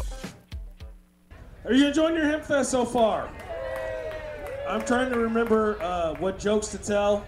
I'm sure some of you may have seen me before, so it's the same jokes. Because I can't, I smoke a lot of weed. This is International Sign Language, by the way, right? Everybody knows what this means. Anywhere in the world, everybody knows this. That's how far we've come with weed. You speak more sign language than you know you speak anyway, right? Let's go smoke a joint, right? Let me bum a cigarette, right? This one, never mind. But the point is, I'm just saying, it's not always, hey, I'm doing a show. I'm doing a show, loud people. Sorry, I'm giving a talk. There's less pressure to be funny. You're just giving a talk. I really enjoyed your humorous seminar on marijuana culture, Professor. I don't even know where I would teach. I teach magical plants and potworts. That's what I teach. 10 joints to spliffender. We all come out here. We love marijuana. That's the thing. Like, I can come out here. I don't even have to convert you guys. Sometimes when I'm on stage, I have to bring people over to the marijuana side, come over to the green side of the force. But you guys already know, right? Weed is the umami flavor. You guys really? They can't even hear me. It doesn't even matter. I'm doing a seminar. Hey, respect the panel. I'm paneling. I'm paneling. Paneling up here. Can someone roll a joint? I have marijuana. Somewhere. I always forget where I put it. For me, I won't throw it off the stage. I say, can someone roll me a joint? If you throw a joint to me, it's different, right? I found a loophole. Thank you. I'll just light it up. One of the reasons I love the West Coast is people here ask me if I want marijuana rather than if I have marijuana. You understand? Right? Everywhere else I go, people are like, man, you got any weed? Man, I don't know you. Yeah, all right, come on. I don't want a brownie right now because I'm talking to people. Once I no longer have to talk to people, I will eat all of your brownies. And then I'll have crazy hashish-laced dreams. What were we talking about? Weed? For me, weed is the umami flavor of life. You understand? Right? Weed is the soy sauce. Weed is the ketchup. Weed is the ranch dressing of doing shit. Right? Some shit is cool. You put some weed on it, it's a little bit cooler. Right? Maybe it's not cool at all. Dip it in some weed, it's all right. Right? I don't care to wash dishes, but I don't mind getting high and washing dishes. Right? It's actually very pleasant. It takes an extra hour because I have to make a plate. Thank you, Ed. Let's hear it for New Jersey Weed Man, by the way. Who says people in New Jersey are rude? That was very polite. He brought me a joint and a lighter. Now he's going to smoke it for me, right? I will pass to the left. That's delicious. Is that a... The terpenes. The terpenes. It's got some purpleine and some sizzling in there. Right? I can taste the Listerine. It's going to make your breath great. It has great effects on breath. Oh, look at all these older people. We're all getting old, right? Some of us been here. Here's the thing, though. Here's the thing. This is what I noticed. Weed keeps you cute. Old stoners are way cuter than old drunks. Right? You know what I'm talking about? That's what I'm saying. Everybody's like, oh, cute. Grandpa's hitting the bong again. Right? As opposed to Grandpa's hitting your mom again. That's a completely different... That's why I like weed. See if I can figure out where it's from with my connoisseur palate. You guys don't do connoisseur? You don't sit around with your fancy pants? Give some tasting notes? It's from New Jersey, right? This is Toledo. Was it Toledo window box? That's the George Carlin. Somebody from Bellingham's. It's the old Elephant and Castle weed. It's the Bellisphere bud. Right? Someone swam over the river from Canada. I don't even know how you get to Canada from here. Practice. But everybody's fancy with the weed now. It's all like, oh, you know, everybody like has tasting notes. This delightful train wreck has notes of limonene and munchies. I don't know. People just make shit up. It's all so crazy. Who's in charge of naming weed, by the way? Do we need weed named green crack? Do you want weed that makes you act like crack? That's not cool. Let's change it up. Naming weed after people is also weird. My boy called me up the other day, right? He's like, hey man, I crossed a white widow with a train wreck. I call it Courtney Love.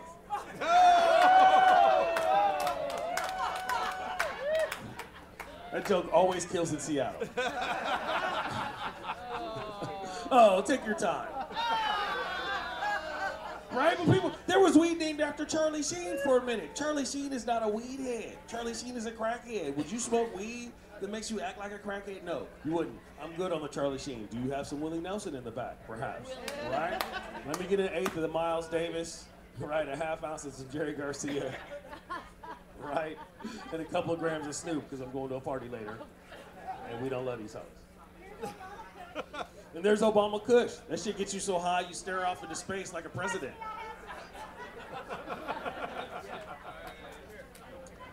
Thank you.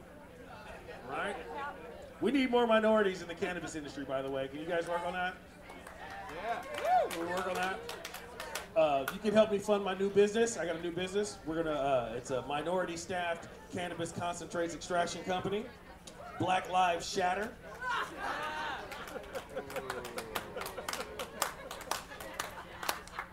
I wrote that joke Friday. You can kiss my ass if you don't like it. Here, I'm hogging. Somebody hand that around. I don't want to be that guy. Right, all of a sudden you get revive the weed, the joint, and the microphone. Then I'm really just like, no. That joint, I'll give you your lighter back too. All right. Because I will take your lighter, right? If I leave the house with 3 lighters, I come home with 3 lighters. They're not always the same 3 lighters. You guys know what I'm talking about. It's conservation of lighters. Lighters are neither created nor destroyed. They just spontaneously generated in liquor stores. And Costco's. You guys know what I'm high as fuck. I'm getting to that rambly point. See, there's probably some hash happened this morning. I just ramble. You ever ramble? Like, see, I can smoke weed and come out and tell jokes. I practice that. But hash makes me rambly like an old hippie. You know what I mean? You ever hang out? Well, those cats digress, right? It gets tangential. You know what I mean? You ask him how to make a pie, he'll tell you how to grow a tree. Right? Oh, you want my apple pie recipe, man? That's great. That's fantastic. We've been friends long enough. I think you're ready. The first ingredient is love. Listen, I know it sounds corny, man, but people don't say it enough, and everybody acts like it doesn't matter. And if you don't start with love, it's never going to taste right. So write that shit down first. You start with love, and then it's 2 cups of apples. I recommend a cross or a mix of the Fuji and the Pink Lady. The Fuji comes from Japan, which is interesting. It's one of the older variations. It started in Kazakhstan, which is the birthplace of all apples. I was in Kazakhstan one time after college because I followed the Silk Road on my vision quest, and it was there in this little hut that I met this cat. I think he was like a Uyghur or a Uyghur or whatever, but he had this hash. It was all brown and crumbly and delicious and kind of spicy. It smelled like cinnamon. It's 2 teaspoons of cinnamon. You mix that. It just went on and on for days and days and days. Let's talk about crust, brother. Follow me. I want to show you these seeds I got from my friend Running Bear. I met him at a rainbow gathering in Wyoming in 1982, and we stayed up all night. We did psilocybin and mescaline, and we hybridized these gluten-free seeds, but they keep a flaky crust because the government's fucking up the food supply. Now look, what are your intentions with this pie? Is this a pie of wooing or a pie of... It affects the nutmeg. It took a week and a half, and it took me 5 years to actually make that pie. But it was the best pie I'd ever had in my life because I was finally ready for it. Right? My tree had grown. I'm glad you stoners could hang on for the end of that story. I know it gets hard out there sometimes. Wait, what? How much cinnamon? I'm a good cook, though. I love to cook. I'm a good cook because of weed, right? Because I don't have a lot of money, so I will invent some shit to eat. You understand? If we have Bisquick and peanut butter, we got peanut butter rolls coming in 10 to 12 minutes. You know what I'm talking about? 12 to 14, really. I read the box. I looked in the pantry one time. We had marshmallows, margarine, and top ramen. I'm making ramen treats. They were hella good, too. Don't use the flavor packet. That'll fuck it up. It's not a savory dish. I'm glad you guys know what top ramen is, because sometimes you get an upscale crowd in Belville or some shit. I like to walk around Belville. People stare at me. Is he a Seahawk? I don't recognize him. Maybe he's the coach. He's kind of old to be on the team.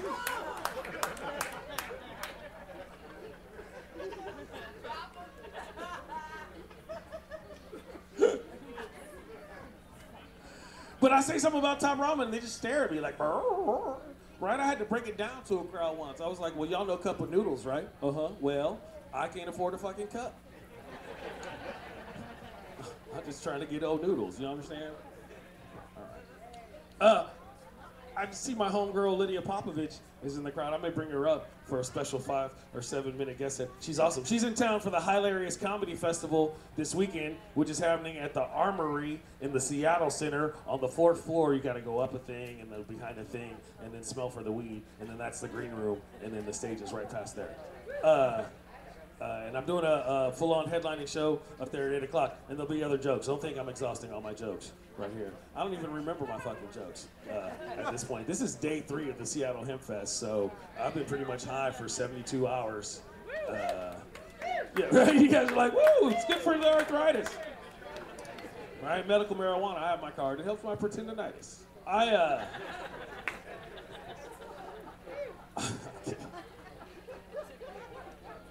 It keeps my stress levels down because getting arrested fucks with my stress. You understand? Right? It's an anti-inflammatory.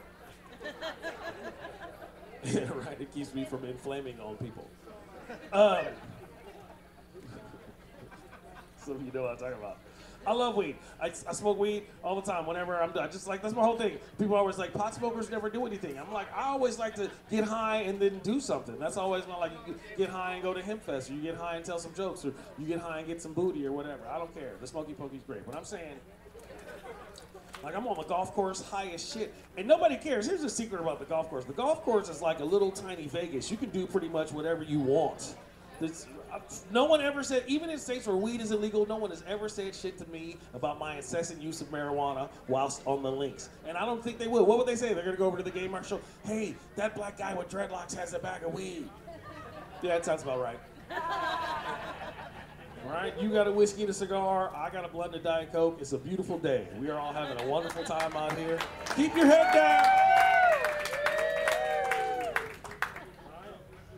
One time, I'm out on the links in Sacramento. I got paired up with this random middle-aged white dude. It's me and him on the golf course. Right around the 3rd hole, it was trying to smooth it out, right? Dial it in, lock it down, right? So I pulled out a fat hoop. I took a couple puffs. I did the neighborly thing. Hey, man, you want to hit? No, thank you. But do you have any crack? What? No, sir. And might I add, I find your presumptuousness somewhat off-putting. Because that's how I talk when I'm mad. I'm very precise. And secondly, who the fuck smokes crack on the golf course? What the fuck? That's not gonna help your swing. You can't.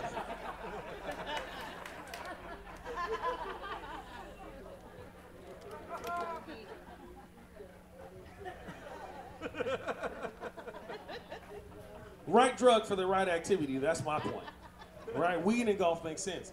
Booze in golf makes sense. Crack in golf don't make a lick of sense. You understand? You don't do a bunch of crank and go to a chess tournament. Right? You don't eat a bunch of mushrooms and try to run a marathon. What do you mean I'm off course? This whole planet is off course. I see through your whole thing, man. Why am I wearing a number? I'm not a number. Can't run a marathon on mushrooms. Take you 3 days. Laughing and crying the whole time, right? Crying because your feet hurt and laughing because you're happy to have feet. That's how mushrooms work. They teach you the dichotomy, the necessariness of the yin and the yang, and why one must have a hint of the other. That's what it taught me. Some of you just dance around like assholes. Which is also cool. You want to do a set? All right. Hey, ladies and gentlemen, we have a special treat. She took Uber all the way out here from San Francisco, California. She's one of my dear friends. She's doing comedy for a while. Killing it, smashing in the Bay Area. Like I said, she's up here for the hilarious comedy festival at the Seattle Center tonight, and she's here for you right now. Give it up for Lydia Popovich! Thank you, Ngaio. One more time for Ngaio Belville in his green suit. Look at that gentleman. Love a man who dresses for a festival, right? Put your clothes on. I thought I was in colored theme, but no, I don't have a fucking belt buckle with a goddamn marijuana leaf on it.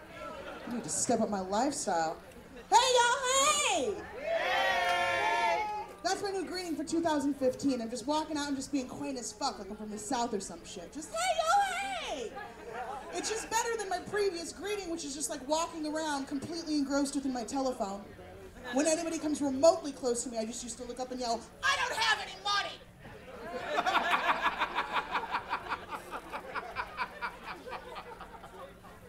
Evidently, that's rude in Tennessee. Yeah, can't do that there. That's where I learned that. I was just struck by human kindness in the South. I think the South gets a bad rap. It's beautiful there, like it really, really is, but it's absolutely different from the West Coast. You will see shit in the South you'll never see in a million years in the West Coast. Case in point, I was at a Crown Plaza hotel, looking to park my vehicle, couldn't find a place to park. And at first I was very confused as to why there was that many people in downtown Knoxville. And then secondly, I saw spots and I was like, ooh, I'm gonna park there, but I noticed that they had signs. So I drove over and the signs read, for ladies only. And I was like, is that real? Like, is this a weird trap? Is that novelty signage, like duck crossing? You know what I mean? Like, I'm not used to seeing that. And I thought about it for about 2 seconds and then I parked there because I'm a motherfucking lady, okay? But I'm no idiot, so I went in and when I checked in with the concierge, I was like, I've got a question. She goes, oh, sure, did you find everything that you needed? And I was like, well, I'm parked in a spot. It's marked for ladies only. Like, is that a real thing? And the woman looked at me with a genuine southern smile. Her eyes just lit up with joy and she was like, oh, I'm so happy you found that spot. Yes. We have just discovered that some of our female customers prefer a shorter walk into the lobby. And I was like, what the fuck is happening? Like, is this the southern way of calling me fat? Like, are you serious right now? And I was angry again for about 2 seconds when I realized I am absolutely one of those ladies that prefers a shorter walk into the lobby. Parked there all fucking weekend. It was beautiful. I like the South because it's just easier to eat. You know, like out here, I'm from San Francisco and we have an incredibly precious food culture. And I know you guys have the same thing here, which is wonderful. Like that's the beautiful thing about the West Coast is we've got gorgeous produce and vegetables. Everybody's very conscious about what we're putting in our faces. But sometimes you just want to go and sit down and order a meal and not hear the origin story of a beet. You know what I mean? Where you're like, some guy named Xander with a curly Q mustache and a row of neon bow ties is like, hi, I wanted to tell you about our beet special. Yes, all of our beets were grown in organic soil. They were plucked with kind hands. Yes. Each one was delicately washed in reclaimed rainwater, and then we sous vide it gently at 125 degrees until it was ready to fall apart onto a plate of goat cheese. Yes. Namaste. Which is like beautiful, but like, can you just tell me it's a beet carpaccio salad and keep it moving? You know what I mean? Like in the South, everything you need to know about food is conveyed by a large lighted sign that just blinks facts. It's just like beef, pork, chicken, ribs, shrimp, all you can eat, family of four, 1995. Like that's how people choose restaurants. You know, and if it doesn't have shrimp, it's not fancy. You know? I saw a commercial for a real restaurant in the town of Nashville. Real restaurant. No words. Opening slate just said, best restaurant in town. Then it proceeded just to have steaming close-ups of like hot tables, just almost erotic close-ups, like soft Vaseline edges, like Barbara Walters style of macaroni and cheese, just like. And at the end, it had a simple Southern voice that said, if you're hungry now, we got food that's hot and ready to eat. That was it. Food's hot. It's ready to eat. And of course, I'm from San Francisco, so I'm just imagining how somebody from the city would fuck that up. They'd be like, well, like, how hot is it? Like, is it so hot it's gonna burn my mouth? Because I don't want that. I don't want that. You see, my husband's on this Ayurvedic diet, so like, food can be warm, but it can't be hot. Is there any way to get the food warm and also ready to eat? Is that an option? Okay, we're gluten-free anyway.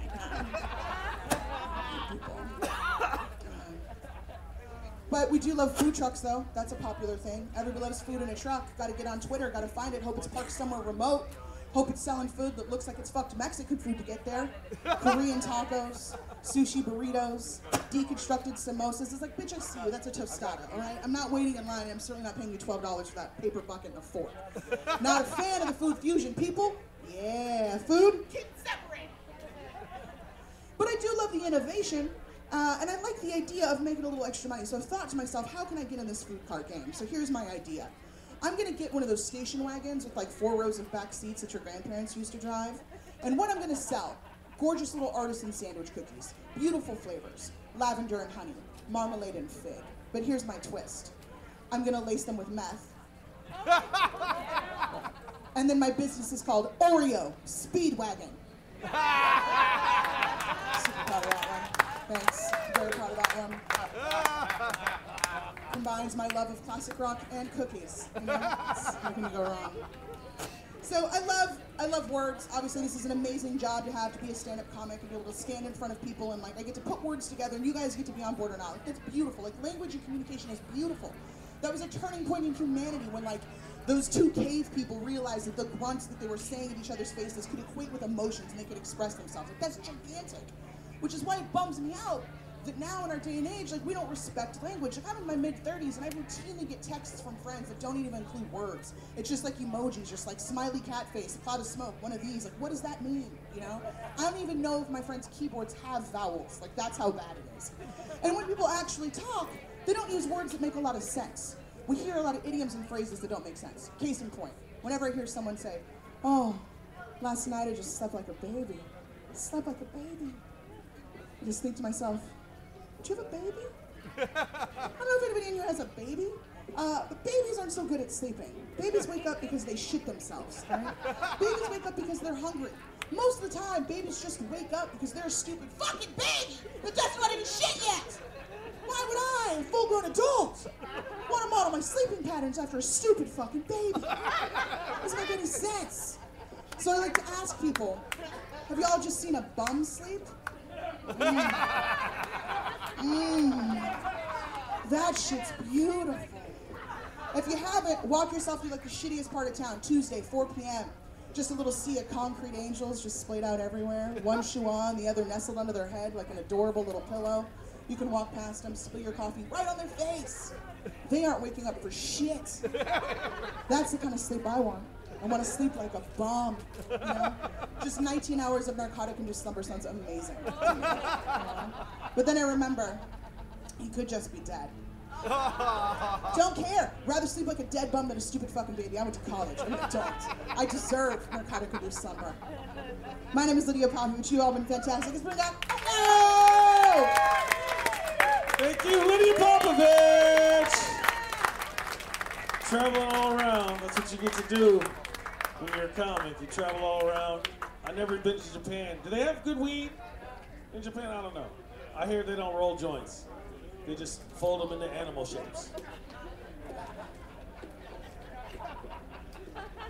Fold a gummy. Smoke a pelican. No? All right. You guys got quiet like I was about to putt. Let's legalize weed, everybody. Let's keep it legal. Hey, then listen, while we're here, let's legalize a few more drugs. Why not? Right? Why not? Drug abuse isn't a criminal problem. It's a social health issue. You understand? Right? If we legalize all the drugs, we're not going to end up with a nation full of addicts. Shit, we already have a nation full of addicts. I mean, it's not, whoever wants to do drugs in America right now can do drugs. Right? It's stopping drugs that creates the problem. You know what I'm saying? Right? Or staying on drugs once you get up. Like, I mean, listen, if we legalize heroin tomorrow, who's going to go out and buy heroin? Me. I'm the only one. Right? And I don't even do heroin. I'm just a good host. Right? If you want to come over, I also have a liquor cabinet. I don't really drink, but shit, if you want to have a drink or chase the dragon, whatever, it's Friday.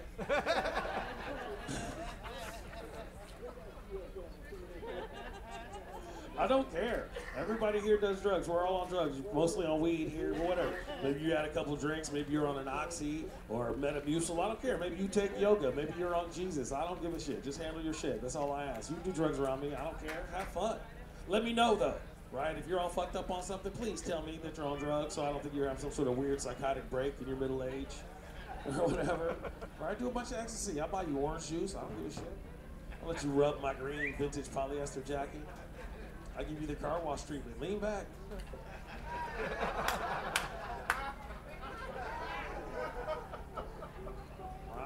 You talk about the nature of addiction. I smoke a lot of weed, but I'm not addicted to weed. I've gone without marijuana for hours and days at a time in certain small Idaho towns. Yeah. And I've never had a problem. My dreams are vivid, but that's about it. Right? When you try to take my cigarettes from me, I will stab you in your neck. You understand? Right? I smoke a pack a day, and it's terrible. And they're expensive out here in Washington. It's $10 for, I smoke the fancy organic. They're organic because I'm killing myself in a healthy manner. Right? Like an educated nihilist, existentialist.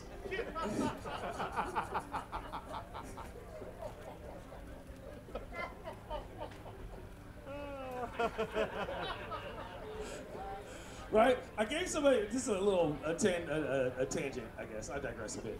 But I gave somebody bummed a cigarette from me the other day, right? And I handed it to her, and then I was half drunk, so I was all like, to your health. And she just looked at me, all crazy, right? But I don't know, like every other drug you do has a ritual. Like you stand in a circle smoking a joint, there's always forever somebody bowing or pointing some shit up or whatever. Or when you drink, you toast glass or whatever. What do you do when you give somebody, optimism? Well, I don't know, what do you do? What do you persevere, fatalism, I don't know, but we gotta have something, right? You guys can't have all the fun. But the point is, I could quit smoking, right? If I had to live in Seattle, I probably would quit smoking because it's $10 a day. All right, so that's $300 a month. Boom.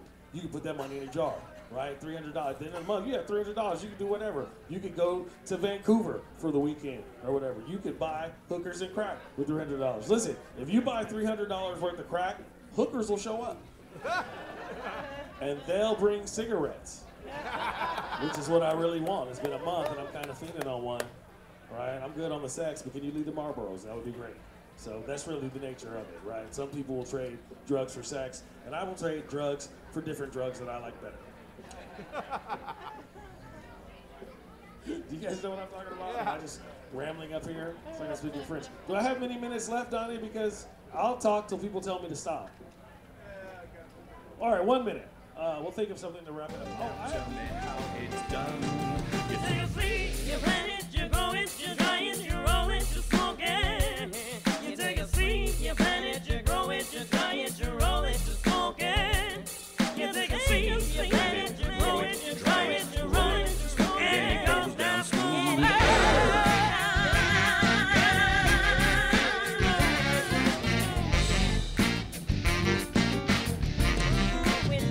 We love the earth. So you gotta protect it. The mother earth, you got to respect it. Like cloth, paper, rush. You know we'll find the beat on about the plant the mother has grown. This time around, you know if you haven't heard, we love the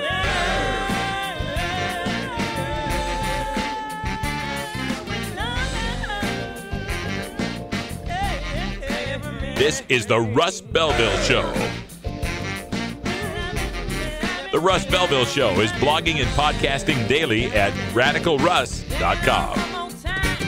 You take a seed, you plant it, you grow it, you dry it, you roll it, you smoke it. You take a seed, you plant it, you grow it, you dry it, you roll it, you smoke it. You take a seed, you plant it, you grow it, you dry it, you roll it, you smoke it, and it goes down smooth.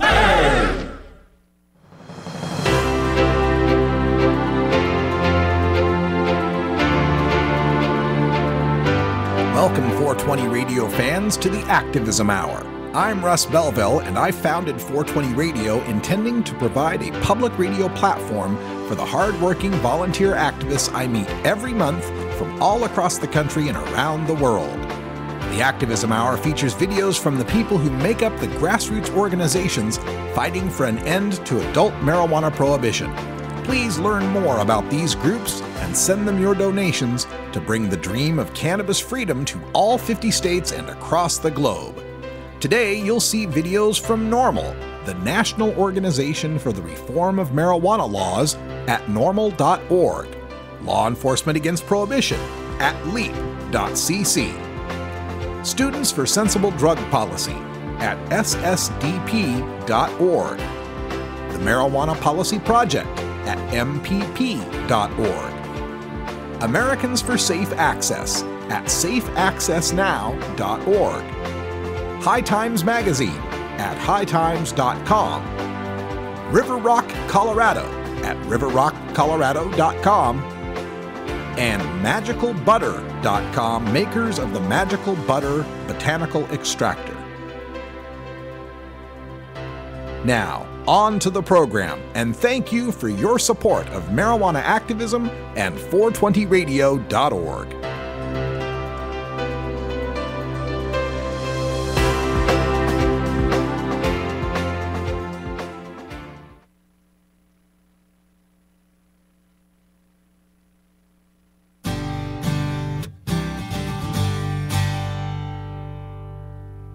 We're going to show you how to make medical cannabis oil in the Magical Butter Machine. The ingredients you'll need for this recipe are 2 to 5 cups of 150 to 190 proof grain alcohol and 7 to 14 grams per cup of high-quality botanicals. Before you begin, you must decarboxylate your herb in order to activate the essential ingredients. Click here to view our video on decarboxylation. Now it's time to add your ingredients to your machine. Start by adding your whole herbs to the pitcher.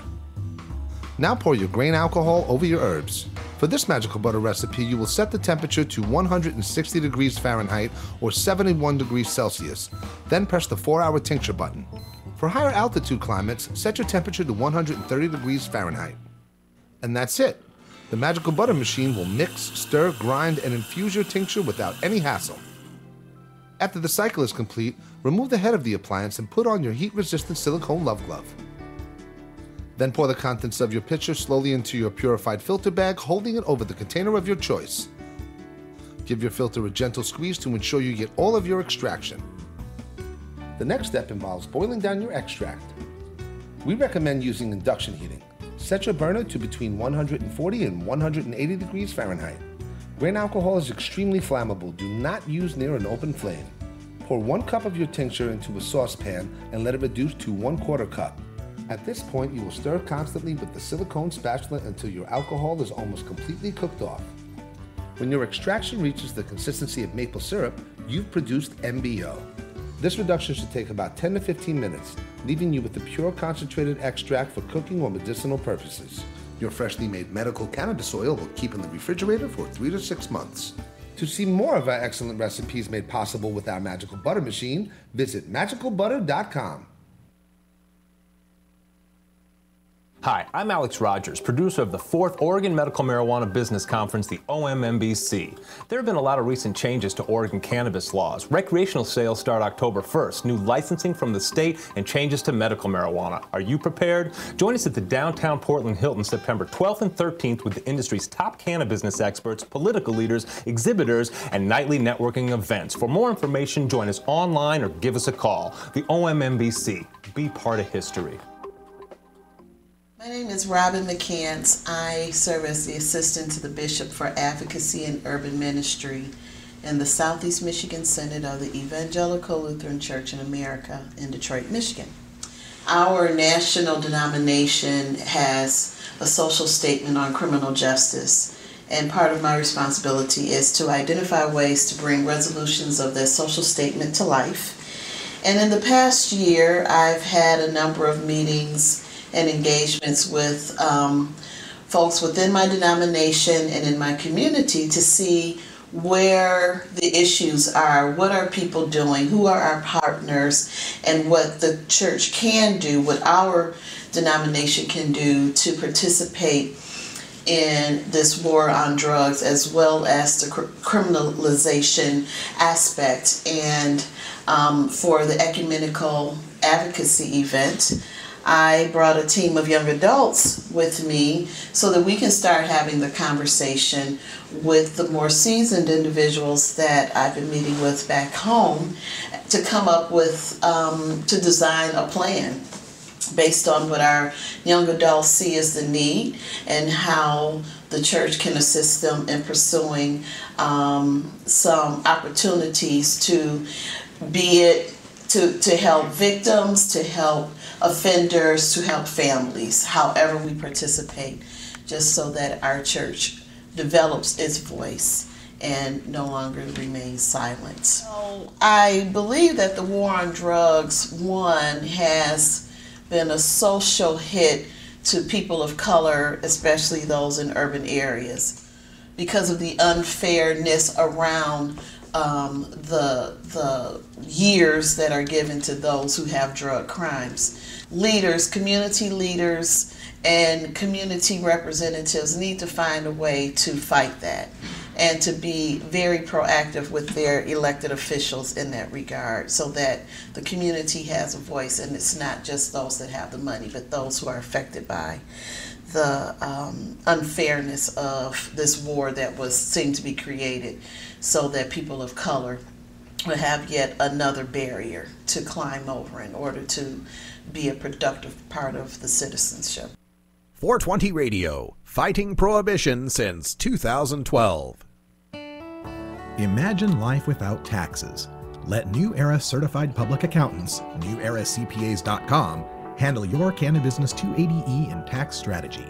Get your business prepared with New Era CPA's Cannabis Finance Bootcamp. NewEraCPAs.com, with years of experience in the industry, we are one of the nation's leading accounting firms for growers, dispensaries, and ancillary companies from Washington to California. NewEraCPAs.com. My name is Mustafa Sabur. Grew up in Northwest Washington, D.C. I grew up at the height of the war on drugs in the 80s and early part of the 90s. The war on drugs impacted me in many ways as a youngster growing up in the inner city. I, at some point, got lost in drug culture, ended up getting arrested. My first arrest was possession with intent to distribute, and ended up doing about a year in prison in Lawton, Virginia. And that led me down a path where I ended up doing nearly 19 years of my life in and out of jails and prisons as a result to the war on drugs. I think this war on drugs impacted young people in such a way where, particularly in the African American community, a lot of undereducated children, underprivileged children, had no means of employment. They grew up in poor families, and as a result, this culture, it swallowed up a lot of children. Some were murdered. As you know, the D.C. was once known as the murder capital of the United States, and during this time, I know myself particularly, I was in a single-parent home, and the struggle to survive sometimes can allow children to they come together in their peers. You know, they become victims of peer pressure. I was one of those victims. But after doing so much time in prison, that was one of the things that I turned to was spirituality, to try to find myself. But as I grew and became a young man, unfortunately I grew up in prison, but as I grew and became a young man, I understood that my life had come full circle. From a spiritual perspective, later on in life I wanted to give back, because my experiences in life had led me to a point where I felt I had something to offer. And so for that, I'm thankful to reach back and try to save some of the younger children who are growing up in the generation after myself. Cannabis culture goes way back, you dig? Way before hippies and beatniks and pigs. Back to hep cats like Louis Armstrong and Cab Calloway, soulful dames like Ella Fitzgerald and Billie Holiday, all the way to old Blue Eyes and the Rat Pack. So come spark up a jazz cigarette and take a trip back to when marijuana was jive, muggles, reefer, and tea. It's the new Viper Hour, Daddy-O, see? The early 20th century archives of blues, jazz, and swing that defined the cannabis culture and everything. Every Monday night at 8 p.m. and weekends at 1 a.m. Pacific on 420radio.org, the home for marijuana music. Yeah. The Russ Belville Show is proudly sponsored by the Marijuana Business Association. The MJBA, called by NBC News the Cannabis Chamber of Commerce, is the fastest growing business association in the fastest growing industry in America. I've been working with the MJBA for years, and I personally invite you to join the MJBA. MJBA also publishes the popular MJ Headline News on Facebook and the MJNewsNetwork.com, and Marijuana Channel 1 on YouTube. Visit mjba.net for more details. I'm Kirk Peruka. I'm a pastor in Kansas City, Missouri of Covenant Presbyterian Church. And our reality is that Covenant's predominantly African American congregation, about 100 members. We have folks who have been incarcerated because of drug use, and right now we don't have anybody who's in prison around drugs, but it impacts our community. And my hope would be that to legalize drugs would be extraordinarily helpful. Allow police to focus on other issues rather than the drug war, use resources in much healthier ways, and to really take away the impetus of gangs who are running drugs. If they're legal, they can be taxed, use the tax to improve the community, and help people those who are addicted to deal with their addictions. But if they're legal, then you take away all the criminal element, and it makes a whole lot of sense. Thank you. 420 Radio, your ticket to the Boston Freedom Rally.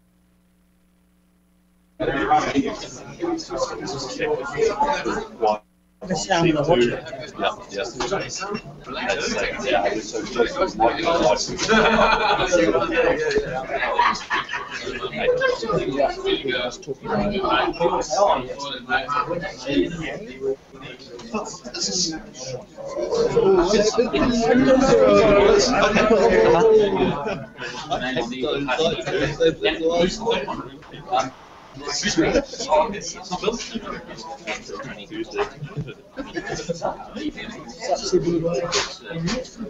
Seven days, we got 7 views.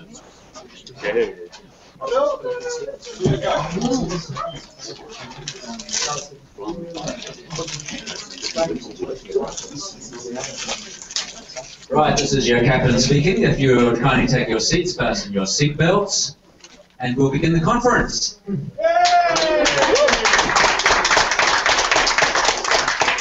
At 10 o'clock. How dare you be on time? This is a complete first for normal to start a conference on time, and we're really looking forward to an extremely successful conference here. I just remind you, though, that in that context, I just remind you that the first goal scored at the World Cup, which many of us will probably be watching in the here, perhaps, but the first goal was actually an own goal, and that's one of the things which we do not want to score here today. What we want to do is to ensure that everyone is facing in the same direction. We do not want to be like the Irish firing squad, form a circle. Come on. Okay.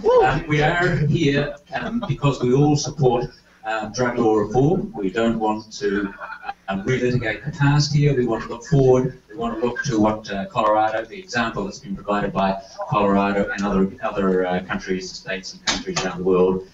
So I'm just asking for everyone to keep that focus, look forward, be positive, and we'll have a great conference. And I'll be full of confidence at the end. I'm going to call on Gary just to do a few of the housekeeping details. If you are using a microphone, obviously you have to be right up close so you can't hear anything.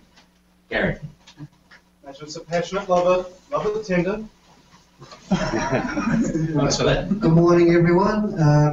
First off, I'd like to tell you where the toilets are. They're just out the door to my left here. The fire escape is closer also, to the mic is right. Sorry, the fire escape is also out to the side here. If there is a fire alarm, we'll be sending out at the car park downstairs, down the stairs, not the lift. We'll be breaking for a small break at approximately 11:30. Lunch will be at 1, and now's probably a good time to turn your cell phone on. Thank you.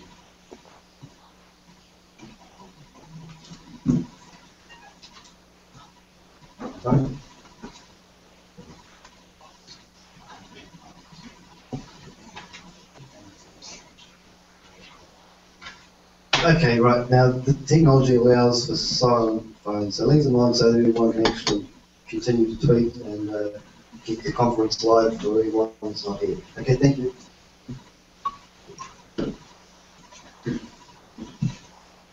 I'd like to ask Max Abbott to come forward and do a formal welcome to us. Thank you, Max. Where is he? Here it is, right here. Thank you. Max has come down from AUT. You know about his background from your program and that, and he'll tell you a little bit about his involvement with drug law reform over the years.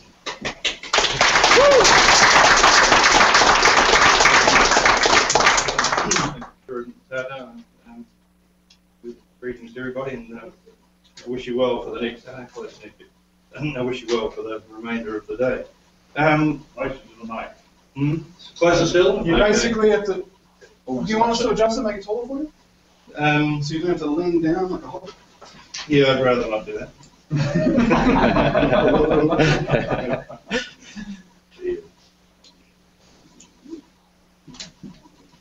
You basically need to kiss the mic. Do I? Okay. Oh, that sounds like you didn't see me. No. Okay. Change the good Is that, okay, is that better? Is that, Bit closer still. Oh my God, this is scary. This is scary. Sure, they can't just hear me without the bloody thing. Yeah. It's the other equipment.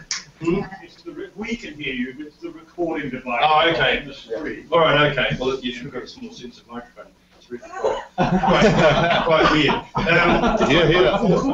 Well, I don't think so. That's all right. We'll make those. Well, I'm going to have to look at notes and things properly, so you'll lose that. That's how much. That's all good. That's all good. That's cool, bro. This is crazy. Let's get on with it. This is crazy. Anyway, all right. Okay. Well, we've said welcome, so that's good. We've got that out of the way. Comment was made about looking forward, and I think whilst it's incredibly important to look forward, particularly at this point in time, because there have been changes internationally and in this country that actually open things up in a way that I haven't seen in my lifetime. There have been brief periods in the past where there were possibilities, but I think now we're looking at something not just in this country but globally, where there could be a shift, almost a seismic shift. I've been involved over the years in many social and health issues, over 20, and I've learned that timing is everything. I'm not wanting to sound overly grandiose. My involvement in a lot of those issues have been cameo performances. The people that have carried it through in the long haul, as indeed many of you people here with regard to cannabis, I'm not one of those. But I have come in from time to time when I felt that something useful could be achieved, when you do need all the allies you can get. I think this is one of those times, and that's why I've sort of popped my head up again after many years actually around cannabis issues. I've always been there, but not out there, so to speak. And when Penny Hulse made her comments, she was actually pretty much alone in terms of the establishment, and so I did support her and have continued to do so, both publicly and also behind the scenes, where most important work actually gets done. In earlier incarnations, just for the record, for 10 years I was the National Director of the Mental Health Foundation. I was also the President of the World Federation for Mental Health back in my youth. And during that time as the Director of the Mental Health Foundation, we were involved in what was referred to as the Great Cannabis Debate 30 years ago. I was a child at the time, of course, but 30 years ago. And that was an amazing event.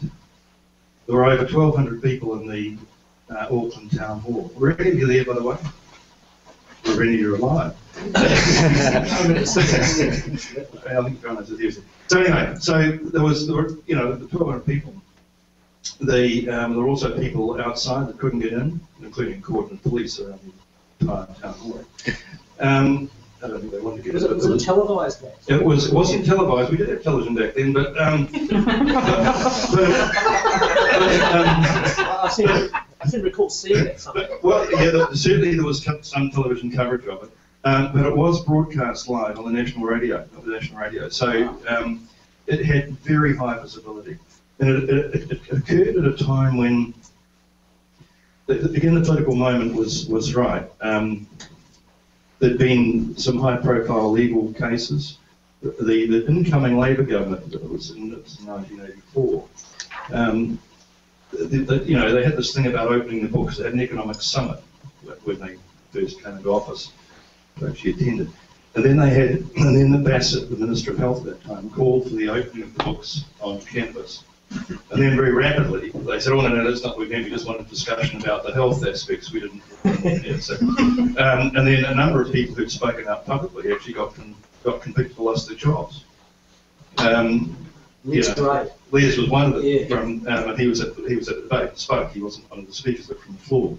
And Normal was well represented there too. So it was an interesting time. But I just comment. I mean, this was a proceeding which I actually edited of that publication, of the debate. That's 30 years ago. Very interesting. I was just looking at the back, and I had these things. Must be the last time I used this as part of a presentation, and I had to see these things in the back, which I obviously used in the presentation. People know what they are? So I'll leave them here. You might pass around just to show you what they look. Those who haven't seen the book. Oregon has joined Washington and Colorado in legalizing marijuana. We're Portland NORML, the national organization for the reform of marijuana laws chapter in Portland, Oregon. Join us as we celebrate the launch of an exciting new era in marijuana freedom in Oregon. Our job has just begun. Powerful interests want to white out the most important portions of Oregon's legalization law. By joining Portland NORML, you add your voice to the thousands who voted for Measure 91 and want it to be implemented as written.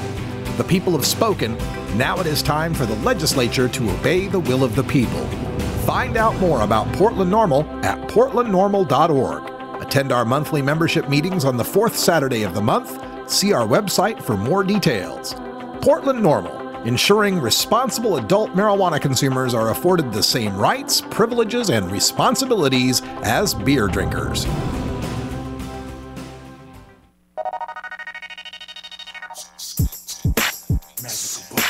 Hi, I'm Chef Joey Galliano from MagicalButter.com.